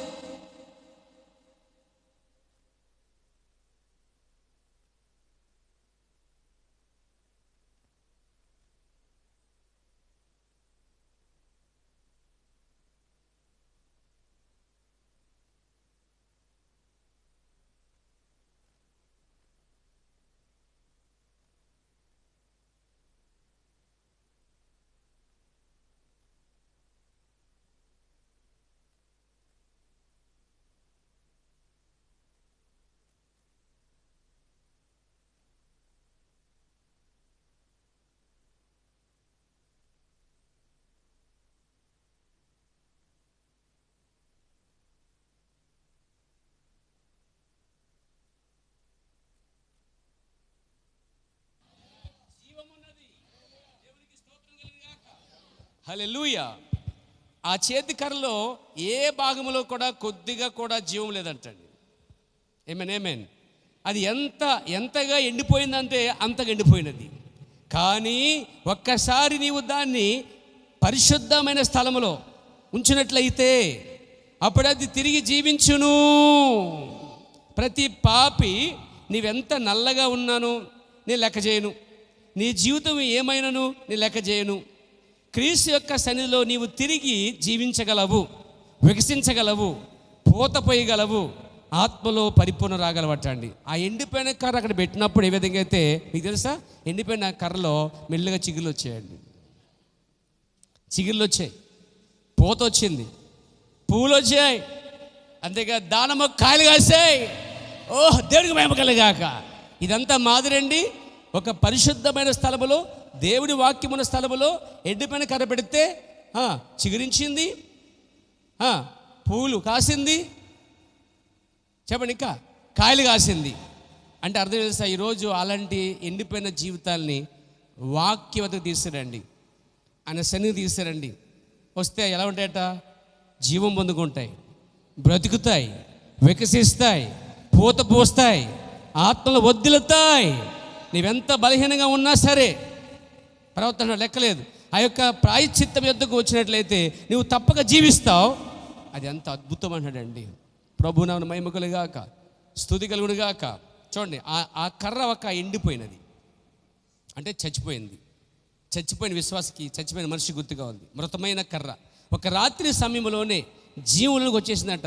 రాత్రే సాయంకాలం పెట్టారు దాన్ని, అందులో తెల్లారిసరికి ఎండిపోయిన కర్ర చిగురించిందండి. అసలు ఎంత గొప్ప సాక్ష్యమో చూడండి. అది అంటే అహరోను కర్ర మాత్రమే కాదు, ఈరోజు ఇక్కడ ఉన్న కర్రలు కూడా వికసించాయండి. పూలు కాసాయా? ఆత్మ సంబంధంగా దేవునికి కాయలు కాస్తున్నాయా? అలాగే ఎంతోమంది ఎండిపోయిన కర్రలు ఉన్నాయి, తీసుకురండి. ఆ కర్రలు తీసుకొచ్చి యాజకులు ఎక్కడ పెట్టారో అలాగే కర్రలు తీసుకొచ్చి ఇక్కడ పెట్టండి. స్వస్థపరచబడతాయి, బాగుపడతాయి, మారు మనసు వస్తుంది, బాప్తిజం పొందుతారు, పరిశుద్ధులు అవుతారు, దేవుని కోసం జీవిస్తారు, అంటే చిగురిస్తారు, వర్ధిల్తారు, జీవితం మార్చబడుద్ది, మూర్ఖత్వం పోద్ది, అహం పోద్ది, లోక సంబంధమైన ప్రతి కార్యాల నుంచి ఎవరు బయటకు వస్తారు, కడగబడతారు. దేవుని నామమున మహిమ కలుగుగాక. చూడు, అది జీవంలోనికి తెచ్చును, పుష్పములు తీసుకుని వచ్చును, ఫలములు తీసుకుని వచ్చును. అలాగే ఒక పాపి దేవుని వద్దకు వచ్చినట్లయితే, పరిశుద్ధ స్థలంలోకి వచ్చినట్లయితే ఖచ్చితంగా అలాగనే ఉంటుందట. దేవుని నామమున మహిమ కలుగుగాక. అహరోను కర్ర పెట్టబడిన అదే స్థలములో ఇంకేముందండి? మన్నా ఉంది. ఇశ్రాయేలు ఐగుప్తు నుండి వాగ్దాన దేశానికి ప్రయాణించినప్పుడు వాళ్ళు పోషించడానికి దేవుడు ఆకాశ మన్నాని కురిపింపచేశాడు. అంటే దేవతలు తినే ఆహారాన్ని మనుషులు తిన్నారు. తినగా కొంచెం తీసుకుని ఏమన్నాడు మోషే, తర్వాత మీ సంతతి వారు వస్తారు కదా, మీకు పుట్టే పిల్లలు వస్తారు కదా, ఈ ఘనకార్యం వారు కూడా చూడాలి, దేవుడు వారి మధ్య ఎలా చేశాడు చూడగాబట్టి కొద్దిగా దాన్ని తీసుకొచ్చి మందాసు లోపల మన్నగల అదే బంగారు పాత్రలో మన్నా వేయన్నారు. అప్పుడు పేరు వచ్చింది మన్నగల పాత్ర అని పేరు. ప్రభు నా మహిమ కలుగుగాక. వాగ్దాన దేశం ప్రయాణం ఇచ్చి ఉన్నప్పుడు వారిని పోషించడానికి మన్నా కురిసింది. ఈరోజు ఐగుప్తు నుండి వాగ్దాన దేశంలోకి ప్రయాణించిన సంఘమునకు చక్కటి మాదిరిగా ఉన్నది.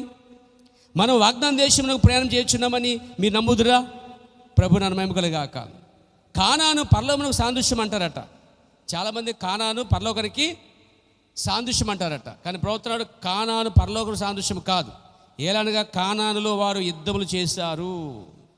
కానాను 1000 ఏండ్ల పాలనకు సాదృశ్యము కానీ పరలోక సాదృశ్యము కాదు. కాబట్టి మనం 1000 ఏండ్ల పరిపాలన మార్గంలో ఉన్నాం. 1000 ఏండ్ల పరిపాలన మార్గం 5 ఏళ్ళ మార్గం కాదు. 5 ఏళ్ళ మార్గం కాదండి. మనం ఏ మార్గంలో ఉన్నాం? ఈ జనం ఏం చేస్తారు? ఈ ప్రభుత్వం కాకపోతే ఆ ప్రభుత్వం, ఆ ప్రభుత్వం కాదు ఆ ప్రభుత్వం వస్తుంది, మన జీవితాలు మారుతాయి, ఉద్యోగాలు ఇస్తారు, ఇల్లు కట్టిస్తారు, రేషన్ ఇస్తారు, ఉద్యోగులు ఫ్రీగా ఇస్తారు, కట్టలు వచ్చేస్తాయి అనుకుంటున్నారు. నెవర్. నువ్వు కష్టపడితే డబ్బులు వస్తాయండి. ఏమండి, ఎంతమంది వచ్చినా వాళ్ళు బాగుపడతారు తప్ప నీకు పైసా రాదు. పక్క దేవునికి స్తోత్రం కలుగాక. వాస్తవం చెప్పాలంటే పార్టీ పెచ్చులు ఏం చేస్తారంటే పార్టీ కూడా తిరుగుతూ ఉంటారు. ఇంట్లో భార్య పిల్లలు పట్టించుకోరు, వీళ్ళకి ₹1 రాదు. అంటే ప్రజాసేవ, అదో తృప్తి సేవ చేయండి, తప్పులేదు. కానీ నీ వెనక ఆధారపడిన కుటుంబం ఉంది సరే, ముందు ఆ కుటుంబం న్యాయం చేయండి. ఆ భార్య పిల్లల్ని కుటుంబాన్ని పోషించండి, ఆర్థికంగా సమకూర్చండి, దానికోసం కష్టపడండి. అప్పుడు ఆ డబ్బులతో కావాలంటే ఖర్చు పెట్టండి. ఈరోజు ఒక సినిమా రిలీజ్ అయింది అనుకోండి, మన కుర్రోళ్ళు ఏం చేస్తారంటే చాలామంది ఇంట్లో అమ్మ నాన్న రాసిన డబ్బులు పెట్టుకెళ్ళిపోయి వీళ్ళు ఫ్లెక్స్లు వేస్తున్నారండి. నేను టీంలో వర్క్ చేయడానికి వెళ్తుంటే విచిత్రం ఏంటంటే ఒక ఆయన పేరు దూకుడు అంట. ఎలా వచ్చిందంటే మహేష్ గారి పేరు దూకుడు అంట, సినిమా పేరు అంటండి. ఈయనకి దూకుడు పేరు పెట్టారంటండి. ఆయనకి ఏదో చెప్పగలిగితే బిల్డింగ్ పెద్ద బిల్డింగ్ అయింది, బయటకు చూపిస్తుంటే ఆ బిల్డింగ్ పేరు కూడా దూకుడు బిల్డింగ్ అంట. ఆయన పేరు దూకుడు అంట. ఆయన ఏ షాప్ పెట్టినా ఫాస్ట్ ఫుడ్ సెంటర్ పేరు కూడా దూకుడు ఫాస్ట్ ఫుడ్ సెంటర్ అంటండి. నేను ఎంత ఎక్కేసింది దీనికి అనుకున్నా మనసులో. నేను భయంకర ఎక్కేసింది అనమాట అండి. మహేష్ ఫ్యాన్స్ అండి. ఆయన అంటున్నాడు ఆ రోజు డబ్బులన్నీ తీసుకెళ్ళి మొత్తం ఫ్లెక్సీలన్నీ ఊరంతా కట్టాడంట అతను. అప్పుడు అన్నారంట ఈయన దూకుడు అన్నారంట. దానివల్ల ఉపయోగం ఉంది ఏమన్నా? డబ్బులు దండగా, శ్రమ దండగా. అసలు ఈ కుర్రోళ్ళందరూ ఏం చేస్తారంటే సినిమా రిలీజ్ అవుతున్నసరికి వీళ్ళు పైసా తేబోయి ఇంట్లో డబ్బులు పట్టుకెళ్ళిపోయి అమ్మదో నాన్నదో మొత్తం చేపి కొట్టో లేకపోతే అడుగో ఏడిపించో ఆ డబ్బులు తీసుకెళ్ళి చెత్తగా ఖర్చు పెడుతున్నారు, వేస్ట్గా. పోనీ ఏమన్నా పెద్ద ఫ్లెక్స్ చేసినందుకు ఏమన్నా ఆ మహేష్ బాబు వచ్చి ₹10 ఇస్తాడా? బాబు చెక్ ఇస్తాడా? నాన్న పెద్దగా చేసేవాడన్నా నా దూకుడా ఇదిగో దూకు ఒక చెక్ ఇస్తున్నాను అంటాడా? ఇవ్వడు. నేను విమర్శించట్లేదు, అందులో వాస్తవం ఎత్తకండి. ఎంతవరకు మనం కుటుంబానికి న్యాయం చేస్తున్నాం? ఊరిని పట్టించుకున్న ముందు ఇంటిని పట్టించుకోవాలంట. ఏమండి, ఇన్ని పట్టించుకున్నవాడే ఊరిని పట్టించుకుంటాడు. ఇంటిని తనవారిని పట్టించుకున్నవాడు ప్రజలకి ఏం సేవ చేస్తాడండి? ఖచ్చితంగా అతడు ఇంటిని కుటుంబాన్ని ముందు ప్రొడక్షన్ ఇచ్చి, బైబిల్ చెప్తున్న పేరా, బైబిల్ ఒక మాట ఉంది తెలుసా, ముందు నీ కుటుంబాన్ని సంరక్షించమన్నది బైబిల్లో పేరా. చదువు, నా వాక్యం చూపిస్తాను, ఎందుకంటే ఒక దూకుడు ఉన్నారు కాబట్టి. దేవుని నామమున మహిమ కలుగుగాక. రేపొద్దున మీరు ఎవరు దూకుడు అయిపోకూడదు కాబట్టి దేవునికి స్తోత్రము కలుగుగాక. చూడండి, ఆ వాక్యం చూద్దాం. తిమోతి రాసిన పత్రిక 5వ అధ్యాయం, 1 తిమోతి 5వ అధ్యాయము. ప్రియులారా, 8వ వచనం చదవండి పేర. ఎంత మంచి వాక్యం చూడండి.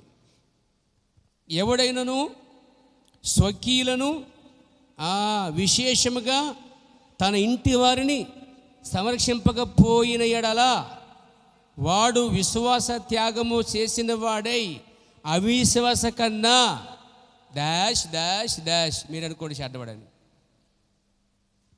బైబిల్ ఏమంటుంది అతన్ని? ముందు ఊరిని వారిని ఈరిని కాదు. అంటే ఫ్యాన్స్ వద్దని చెప్పట్లేదు. ఇక్కడ అంబేద్కర్ ఫ్యాన్స్లు ఉన్నారు, దూకుడు ఫ్యాన్స్లు ఉన్నారు, టీడీపీ ఫ్యాన్స్లు ఉన్నారు, వైఎస్ ఫ్యాన్స్ ఉన్నారు. వీళ్ళందరికీ జోహార్లు, మీ అందరికీ వందనాలు, దేవుడు దింపించి కాక. కానీ దానికోసం బతకొద్దు మీరు. ముందు మీకోసం, దేవుని కోసం, రాకడ కోసం, మీ కుటుంబం కోసం ముందు పునాది వేసుకోండి. ఆ తర్వాత రెండో ఆప్షన్ అండి. మొదట మీ జీవితం, ఫస్ట్ ఆప్షన్ ముందు నువ్వు దేవుని సమర్పించుకుంటాం. రెండోది నీ కుటుంబం సంరక్షించడం. మూడోది నీ మీద ఆధారపడిన వారు, విశేషులు, ప్రియులు, శేబలస్యులు, వారికి సేవ చేయటం. దేవుని నామమున మహిమ గాక. చూడండి ఏమంటున్నారు ఇక్కడ, ఎవడైనా స్వకీయులను అంటే మన స్వకీయులు. రెండోది విశేషముగా తన ఇంటి వారిని సంరక్షింపకపోయినాడలా. ఇంటి వారిని సంరక్షించకుండా ఊరినే సంరక్షిస్తావు, ఇంటి వారిని సంరక్షించకుండా వీధి వరకు ఏం సాయం చేస్తావు? ఖచ్చితంగా ఇంటిని, కొంతమంది ఉంటారు వీళ్ళు ఇంట్లో పనిచేయరు కానీ పక్కింట్లో పని చేస్తారు, ఎదురింట్లో పని చేస్తారు, ఊరికి పని చేస్తారు, అక్కడ పని చేస్తారు, ఇక్కడ పని చేస్తారు. ఇంట్లో అమ్మ నాన్న ఉపయోగపడరండి. ఏంటి యాకోబు అమ్మకి సాయపడ్డా? చెప్పండి, యాకోబు అమ్మకి ఏం కూర వండుతుంది అమ్మ? చిక్కుడుకాయలు కూర వండుతుందండి. చిక్కుడుకాయ కూర నేర్చుకున్నాడా? వండాడా? మీరు ఎంతమంది అమ్మ దగ్గర ఉండి చక్క వంట దగ్గర నేర్చుకుంటున్నారు? అంటే అమ్మాయిలు, అబ్బాయిలు. అబ్బాయే అక్కడ చేస్తున్నాడు, అమ్మాయి ఇంకెక్కువ చేయాలి. కాబట్టి నా ప్రియమిస్టర్లో ఖచ్చితంగా మీరు మీ అమ్మ నాన్నకి సహాయపడాలి, హెల్ప్ చేయాలి, సహకరించాలి. యాకోబు సహకరించాడు కాబట్టి గొప్పవాడయ్యాడండి. ఆ దాకే అతనికి సహాయం చేసిందండి. ఆవురారుడు వచ్చాడు యాసావు. అమ్మకి సహాయం చేసిన వంట సహాయమే అతనికి పెట్టుబడి వచ్చేసిందండి. దెబ్బతో టమాటా గట్టిగా వేసాడేమో, ఎర్రగా కారం వేసాడేమో, గుంటూరు కారం గట్టిగా ఎర్రగా ఉందేమో. ఆవురారుడు వచ్చాడు యాసావు. అన్న ఊరికి ఆకలి వేసేది అన్నాడు. ఇదిగో నా దగ్గర ఉందన్నాడు. ఇచ్చారా బా? ఊరికి ఎత్తానా? నీ జ్యేష్ఠ భక్కు నాకు రాసి ఇచ్చేయి. కొంచెం ఏంటి, మొత్తం దాకే ఇచ్చేస్తా. అసలు నేను వంట నేర్చుకుని అమ్మ దగ్గర చుక్కునీల వంట, టమాటా గట్టిగా ఎర్రగా ఉంది, వీడు ఆవురాడు వచ్చాడంటే అన్నాడంటే, ఎవరే ఆకలి చచ్చిపోతున్నారు. నేను ఆస్తి ఏం చేస్తుందిరా, స్వాస్థ్యం ఏం చేస్తుందిరా, ఆ జ్యేష్ఠకు నాకెందుకు, ఉంచుకోవాలని ఇచ్చేసాడంటాడు. అసలు దానికోసమే గ్యాలం వేసాడండి. ఎవరో మోసగాడికే మోసగాడు, పేర్లోనే ఉన్న మోసగాడు యాకోబు. పెళ్ళి పెట్టాడండి, పట్టి మొత్తం అది లాక్కుని జ్యేష్ఠ భక్కు. అంటే ఆ దేశంలో మొదటి పుట్టినవాడికి 2 అంతులంట జ్యేష్ఠ భక్కు, రెండోవాడికేమో ఒకంత అంటండి. ఈ రెండోవాడు మాత్రం మొదట నాకు ఎందుకు రాదని చెప్పి ప్లాన్ చేసుకున్నాడంట. అతడు యాకోబు. సమయం చూసి కొట్టాడండి మంచిగా, ఆకలి బాధ దగ్గర వేసాడు, దాకిచ్చాడు. అప్పుడు ట్రైనింగ్ పొందాడు. చూడండి, మీరు కూడా ట్రైనింగ్ పొందండి. ఎక్కడ పని చేద్దాం, ఎక్కడ చోట దేవునికి స్తోత్రం కలిగాక. అంటే నిశ్చయముగా మన కష్టం అర్థం కాదండి, ఏదో రీతిగా పని చేస్తుంది. కాబట్టి ముందు కుటుంబాన్ని అవండి, భార్యాభర్తల్ని, పిల్లల్ని పట్టించుకుంటూ వారి అవసరాలు తీర్చుకుంటూ అప్పుడు లోకానికి చుట్టూ ఉన్నవారికి, సమాజానికి సేవ చేయాలన్నమాట. కొంతమంది సమాజానికి, లోకానికి సేవ చేస్తారు, భార్య పిల్లల కుటుంబాన్ని, తల్లిదండ్రులు పట్టించుకోరండి. ఇది రివర్స్. ఇక్కడ ముందు నీ కుటుంబాన్ని సమర్పించుకోవాలి. దేవుని నామమున మహిమ కలుగాక. చెప్పొచ్చా? దేవుని మహిమ కలుగాక. ఇదే పౌలు ఇంకో మాట చెప్పాడు, చెబుతారా? బట్ దయచేసి వేరా ఇదే మాట, ఇదే పౌలు కూడా ఒక మాట ఉపయోగించాడు. ప్రభు నాను మహిమ కలుగాక. హల్లెలూయా.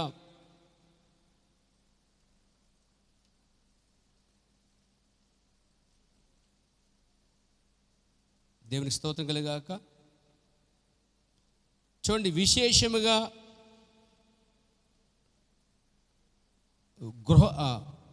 మనక విశ్వాస గురించి చేయని వారికి సహాయం చేయని పౌలు అంటూ ఉంటాడు పేర. అంటే సంఘానికి కూడా వచ్చేవారు కూడా ముందు సంఘంలో ఉన్న వారికి, ఎవరైతే ఉన్నారో వారికి సహాయపడేవారికి ఉండాలి. ఆ తర్వాత బయట వరకు సహాయపడాలి. ఎంత క్రమంగా చూడండి ఉపదేశం. దేవునికి స్తోత్రం కలుగాక, దేవుని మహిమ కలుగాక. ముగిస్తాను పేర. పరలోకము చూడండి, కానాను పరలోక సాదృశ్యం కదా, కానీ కదా కానాను 1000 ఏళ్ల పాలకి సాదృశ్యంగా ఉంది. ప్రభు నామమున మహిమ కలుగాక. ఉరీము తిమ్ముము అహరోను యొక్క రొమ్మును ధరింపజేస్తాడట. దాని పేరేంటండి? ఉరీము తుమ్యము. అహరోను తన రొమ్మును ధరించే పట్టే ఉన్నదట. దాంట్లో 12 రాళ్ళు ఉన్నాయి. ఓ రాయి తీసేసాము ఈ ఉదయం కాలం మనం. నీలపు రాయి తీసి ఇచ్చాం. ఎవరికి? పాపకి ఇచ్చేసాం మనం. నీలపు రాయి, బ్లూ జెమ్ స్టోన్, సఫీరా. దేవునికి స్తోత్రం కలుగాక. అలాగే పరలోకంలో కూడా ఆ పరిశుద్ధ పట్టణానికి 12 రాళ్ళు ఉన్నాయి, విచిత్రమైన రాళ్ళు అండి. 12 విచిత్రమైన రాళ్ళు ఉన్నాయి. దాంట్లో బ్లూ జిమ్ స్టోన్, సఫీరా కూడా ఒక రాయి అన్నమాట. దేవుని నామమున మహిమ కలుగాక, దేవునికి స్తుతి కలుగాక. రక్తవర్ణపు రాయి, సులోమును రాయి, సూర్యకాంత రాయి మొదలైన రొమ్మున నున్న దట్టిలో ఆ 12 ప్రశస్త రాళ్ళు ఉన్నాయట. అంటే ఆ యొక్క యాజకుడి రొమ్మున ఆ పట్టికలు ఏమనంటే 12 రాళ్ళు ఉన్నాయి. 12 గోత్రాలను ఉద్దేశించి ఉన్నాయి. 12 అపోస్తల బోధన ఉద్దేశించి ఉన్నాయి. దేవుని నామమున మహిమ కలుగాక. 12 అపోస్తల బోధ కట్టబడిన వధువుకి సాదృశ్యంగా ఉందండి. అహరోను ఛాతి మీద ఆ పలక మీద అతడే ప్రధాన యాజకుడు. ఒక్కొక్క తెగకు సంబంధించిన జన్మరాయి అంటండి. Praise the Lord. జన్మరాయి. బైబిల్లో కొన్ని రాళ్ళు ఉన్నాయి, తెలుసా మీకు? కొన్ని రాళ్ళు ఉన్నాయి. జన్మరాయి, పునాది రాయి, తలరాయి, మూలరాయి. ప్రభు చేతి మీద సార్ ఆ రాయిల కోసం టచ్ చేద్దాం. దేవుని స్తోత్రం కలగాక, దేవుని నామమున మహిమ కలుగాక. ఒక్కొక్క తెగకు సంబంధించిన జన్మరాయి అంట. అంటే 12 రాళ్ళు ఒక్కొక్క గోత్రం యొక్క జన్మను చూపిస్తున్నాయంట. జన్మపు రాయి అంట. ఇది అక్కడ ప్రాతినిధ్యం వహిస్తున్నాయి. జన్మరాళ్ళు. ఒకటి అతడి రాయిని అక్కడ ఉంచాడు. ఏది? ఎఫ్రాయిం. ఒకటి ఎఫ్రాయిం, మనష్షే, గాదు, బెన్యమీను. ఇలా 12 రాళ్ళకు సంబంధించినటువంటి ప్రాతినిధ్యం వహిస్తున్నట్ట. అంటే యాజకుడు ఛాతి మీద ఉన్నటువంటి ఆ పట్టికలో ఆ పలక మీద ఉన్నటువంటి 12 రాళ్ళు ప్రాతినిధ్యం వహిస్తున్నాయి అపోస్తల బోధకి మరియు 12 మంది ఇశ్రాయేలు గోత్రాలకు చూపిస్తూ ఉన్నాడు. దేవునికి స్తుతి కలుగాక, దేవుని మహిమ కలుగాక. ఆఖరి ముగిస్తున్న పేర ఆ రొమ్ము దట్టి సంఘములో ఒక స్తంభం మీద వేలాడుచుందట. అహరోను వెళ్ళిపోయిన తర్వాత, యాజకత్వం వెళ్ళిపోయిన తర్వాత ఆ రొమ్ము మీద ఉన్నటువంటి ఏదైతే ఉందో ఆ తూమి ఉరిము అనేది ఆ సంఘములో సమాజంలో వేలాడదీశారట. ఒక ప్రవక్త కానీ ఎవరన్నా ప్రవచిస్తే ఆ ప్రవక్తను తీసుకున్నట్ట సమాజం దగ్గరికి వస్తారట. ఇశ్రాయేలు అందరూ తీసుకొచ్చి ఏదో ప్రవచిస్తారు కదా, ప్రవచించు, నీ ప్రవచనం దేవుని నుంచి వచ్చిందంటే కనుక ఇదిగో దాని ఎదురుగుండా నిలబడి ప్రవచించు. ఆ ఊరిము తిమ్ము ముందు నిలబడి అతను ప్రవచిస్తే ఆ ఊరిము తిమ్ము నుంచి వెలుగు రావాలి. వెలుగు రాలేదనుకోండి, అది దేవుని మాట కాదు, ఇది అబద్ధ ప్రవక్త తన పూనుకుని ప్రేరేపించబడి చెప్పిన మాట, అది దేవుని మాట కాదని చెప్పి అతను తీసుకెళ్ళి బయటికి రాళ్ళతో కూడా చంపేస్తారన్నమాట. అంటే అర్థం ఏంటి? ఇప్పుడు ఏ బోధ అయినా 12 అపోస్తులు రాళ్ళకి కలవాలి, బాప్తిసం కలవాలి, ప్రభుత్వం కలవాలి, అపోస్తుల బోధలో మిళితం అవ్వాలి. చాలామంది బోధ చేస్తున్నారు. ఇదిగో నేను నిలబడ్డానండి. ఒక ఆయన ఎప్పుడో చాలా కాలం మందిరికి వచ్చి నిలబడినాడు. దేవుడు ఇక్కడ తణుకులోనే పెద్ద అనాథాశ్రయం కట్టమన్నాడు చెప్పాడండి. అసలు మనిషి అడ్రస్ లేడు. ఒక 5-6 సంవత్సరాల క్రితమండి. దేవుడు అనాథాశ్రయం కట్టమని చెప్తాడని నేనైతే నమ్మనండి. సేవ ఉపదేశ క్రమంలో అది లేదు. నువ్వు పెట్టుకోవాలనుకుంటే పెట్టుకో నీ ప్రేరేపణ, కానీ దేవుడు పెట్టమని మాత్రం చెప్పడం అదే కరెక్ట్. అయితే ఈరోజు ప్రపంచమంతా అనాథాశ్రయాలు అంటే మీన్స్ ఉండొద్దని కాదు. అక్కడ క్రైస్తవ సంఘాలలో నేను చెప్పేది, క్రైస్తవ సంబంధించినటువంటి సంఘాలలో చాలా చోట్ల అనాథాశ్రయం పేరు మీద ఆదాయం తెచ్చుకునే గొప్ప సేవకులు అయితే లేకపోలేదు. అనాథాశ్రయం మీద బిజినెస్ చేసేవాళ్ళు చాలామంది సేవకులు అయిపోయారండి. ఈరోజు ఫ్రాడ్ ఎక్కువ జరుగుతూ ఉంది. దీన్ని తీసి బయట చేయించి డబ్బులు తెచ్చుకున్నారు పేరువాళ్ళు. సేవ చేయడానికి నిజంగా అవసరమైతే నీ డబ్బులతో నీ సంఘంతో కలిపి ప్రజలకు అన్నం పెట్టవచ్చు, బట్టలు పెట్టచ్చు, మెడిసిన్ ఇవ్వచ్చు, ఇదిగో లేదు నేను పంచవచ్చు. ఈ మధ్యకాలం నేను గ్రీన్ లైఫ్ సొసైటీ అని ఒక బ్యాండ్ తయారు చేశాను పర్సనల్గా. అది ఎవరైనా పండింగ్ దానికి ఇస్తే నేనే స్వయంగా తీసి ఖర్చు పెడతా ఉన్నాను పేర. ఆ మధ్యకాలంలో కొండలపల్లి ప్రాంతంలో నాతో కొంతమంది కలిసి చేసి పనులు చేస్తాం. అంటే కొన్ని డబ్బులు వేసుకొని కొంతమందికి ఆహారం పెట్టాం, కొంతమందికి మెడిసిన్ ఇచ్చాం, కొంతమందికి రగ్గులు పంచిపెట్టాం. ఎందుకని అనుకున్నారు? అది ఎక్కడ సంస్థ నుంచి కావాలి, మనం చేనుకుంటే చేయగలము. కానీ ఎప్పుడు ముందు మన కుటుంబం చూసుకుంటూ మిగతాది ఏముంటే 10 మంది కలిపి చేసే పని అది సమాజక సేవ, ప్రజలకు పనికొచ్చే సేవ, అది మానవత్వంతో చేసే సేవ. అందుకే డబ్బుల కోసం చేసేది వేరు, నిజంగా మనుషుల కోసం చేసేది వేరు. మనుషుల కోసం చేయండి, దేవుడు దీవిస్తాడు. కానీ డబ్బు కొరకే చేస్తే మాత్రము ఉన్నదంతా పోదపేర. అలా ఎంతోమంది తప్పుడు సేవ చేస్తున్నారు, తప్పుడు పరిచయం చేస్తున్నారు. దాని కొరకు ఏదన్నా సేవ ప్రారంభించడం, ఒక హాస్టల్ పెట్టడం, అనాథాశ్రయం పెట్టడం, వాళ్ళని చదివించడం చెప్పడం, ఇది ఎవరు లేని చెప్పడం, దొంగ లెక్కలు వేయటం, డబ్బులు తెచ్చుకోవడం అనేది అది దేవుణ్ణే మోసం చేస్తున్నారు. ఇది పైగా ఎక్కడ చేస్తున్నారు? యాజక బృందములో చేస్తున్నారు. దేవుడు చిన్న తప్పుంటేనే మొత్తేసిన దేవుడు ఇన్ని అబద్ధాలతో, ఇంత మోసాలతో అమాయక ప్రజలను దశభాగమును ఆ డబ్బును దోసుకుంటూ దొంగ లెక్కలు వేసి వీళ్ళకి చికెన్ వేస్తాం, మటన్ వేస్తాం అని చెప్పి సాంబార్ వేసి చారు వేసి పెట్టి డబ్బులు దొంగిలించే యాజకులు ఈరోజు ఎంత కుక్కలుగా ఉన్నారండి. ఉపదేశ క్రమం ఎంత పరిశుద్ధంగా ఉన్నది చూడండి పేర. ఈ సేవ విధానం ఎంత కరెక్ట్గా ఉంది చూడండి. ఈరోజు సేవ అని చెప్పేది ఎలా చేస్తే సేవ అసలు ఒక సేవ జరగాలంటే అతను పిలవబడాలి, సంఘం కట్టబడాలి, ఆ సంఘంలోంచి విశ్వాసులు బయటకు వచ్చి పిలువబడాలి. వాళ్ళు పిలువబడితే కాపర్ల, ఉపదేశకుల, సేవకుల ఏదో చూసి అభిషేకించి వర్ణించాలి, సేవకి పంపించాలి. ఇది తప్ప ఇంకో విధానం సేవ అయితే లేదు. దేవుని నామమున మహిమ కలుగాక. సేవ చేయటం అంటే ఎలా అట్లా చేయకూడదు. ఈరోజు చాలామంది సేవ చేస్తున్నారండి. ఇప్పుడు దేవుని చిత్తం తెలియకుండా దేవునికి ఒక సేవ చేయుట అని దానికోసం ఈ కాల ప్రవర్తన వర్తమానం చెప్పడిపోయారు. అంటే దేవుని చిత్తం తెలియకుండా సేవ చేయటం అది కరెక్ట్గా. దేవుని చిత్తం ఏంటి? ఒక క్రమం ఉంది, ఉపదేశానికి క్రమం ఉంది. పాత నిబంధన చూడండి, యాజకుడు ఉన్నాడు, యాజకుడు వివాహం ఉంది, పిల్లలు ఉన్నారు, ఒక పద్ధతి ఉంది, అభిషేకం ఉంది, మరి ఒక విధానంలో వెళ్ళాలతాడు. దేవుని స్తోత్రం కలుగాక. కొత్త నిబంధనలో పేతురు ఉన్నాడు, తన భార్య ఉంది, చూడండి సంతానం ఉంది, కుటుంబం ఉన్నది, మరి ఒక విధానంలో ఉన్నది పేర. ఒక యాజకులు క్రమం ఉంది. యాజకులు నియమించేది యాజకులు కాదు, యాజకులు నియమించేది దేవుడే. ఒక పాస్టర్ ఇంకో పాస్టర్ని తయారు చేయకూడదండి.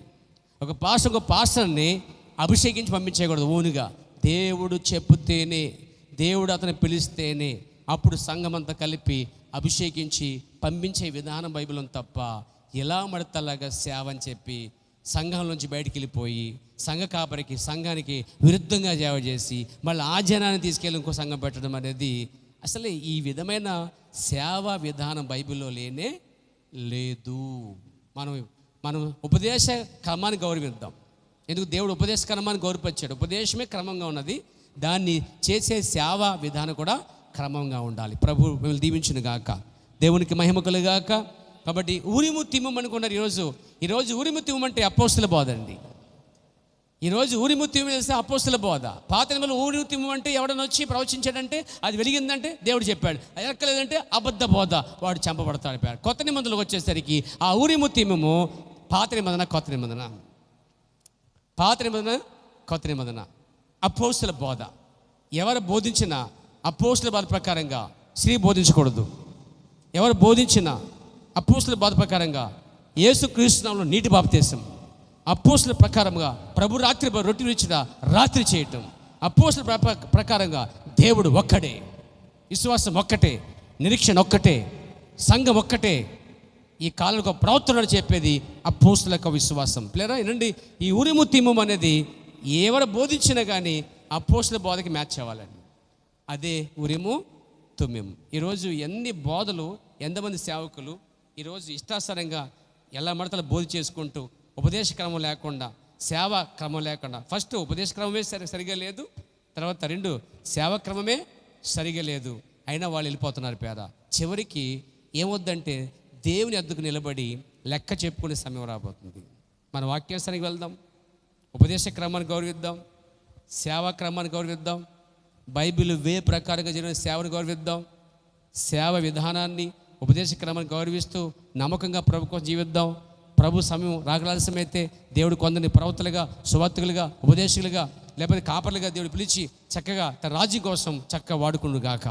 దేవుడు దీవించును గాక. లేచి నిలబడదామండి, లేచి నిలబడదాం. అందరూ కళ్ళు మూసుకోవాలి, కళ్ళు మూసుకోవాలి. చక్కగా మన నోరు తెరిచి ప్రభువుని స్తుతించాలండి. ఫస్ట్ కళ్ళు మూసుకోవాలి అందరూ కూడా. 2 చేతులు పైకి ఎత్తాలి.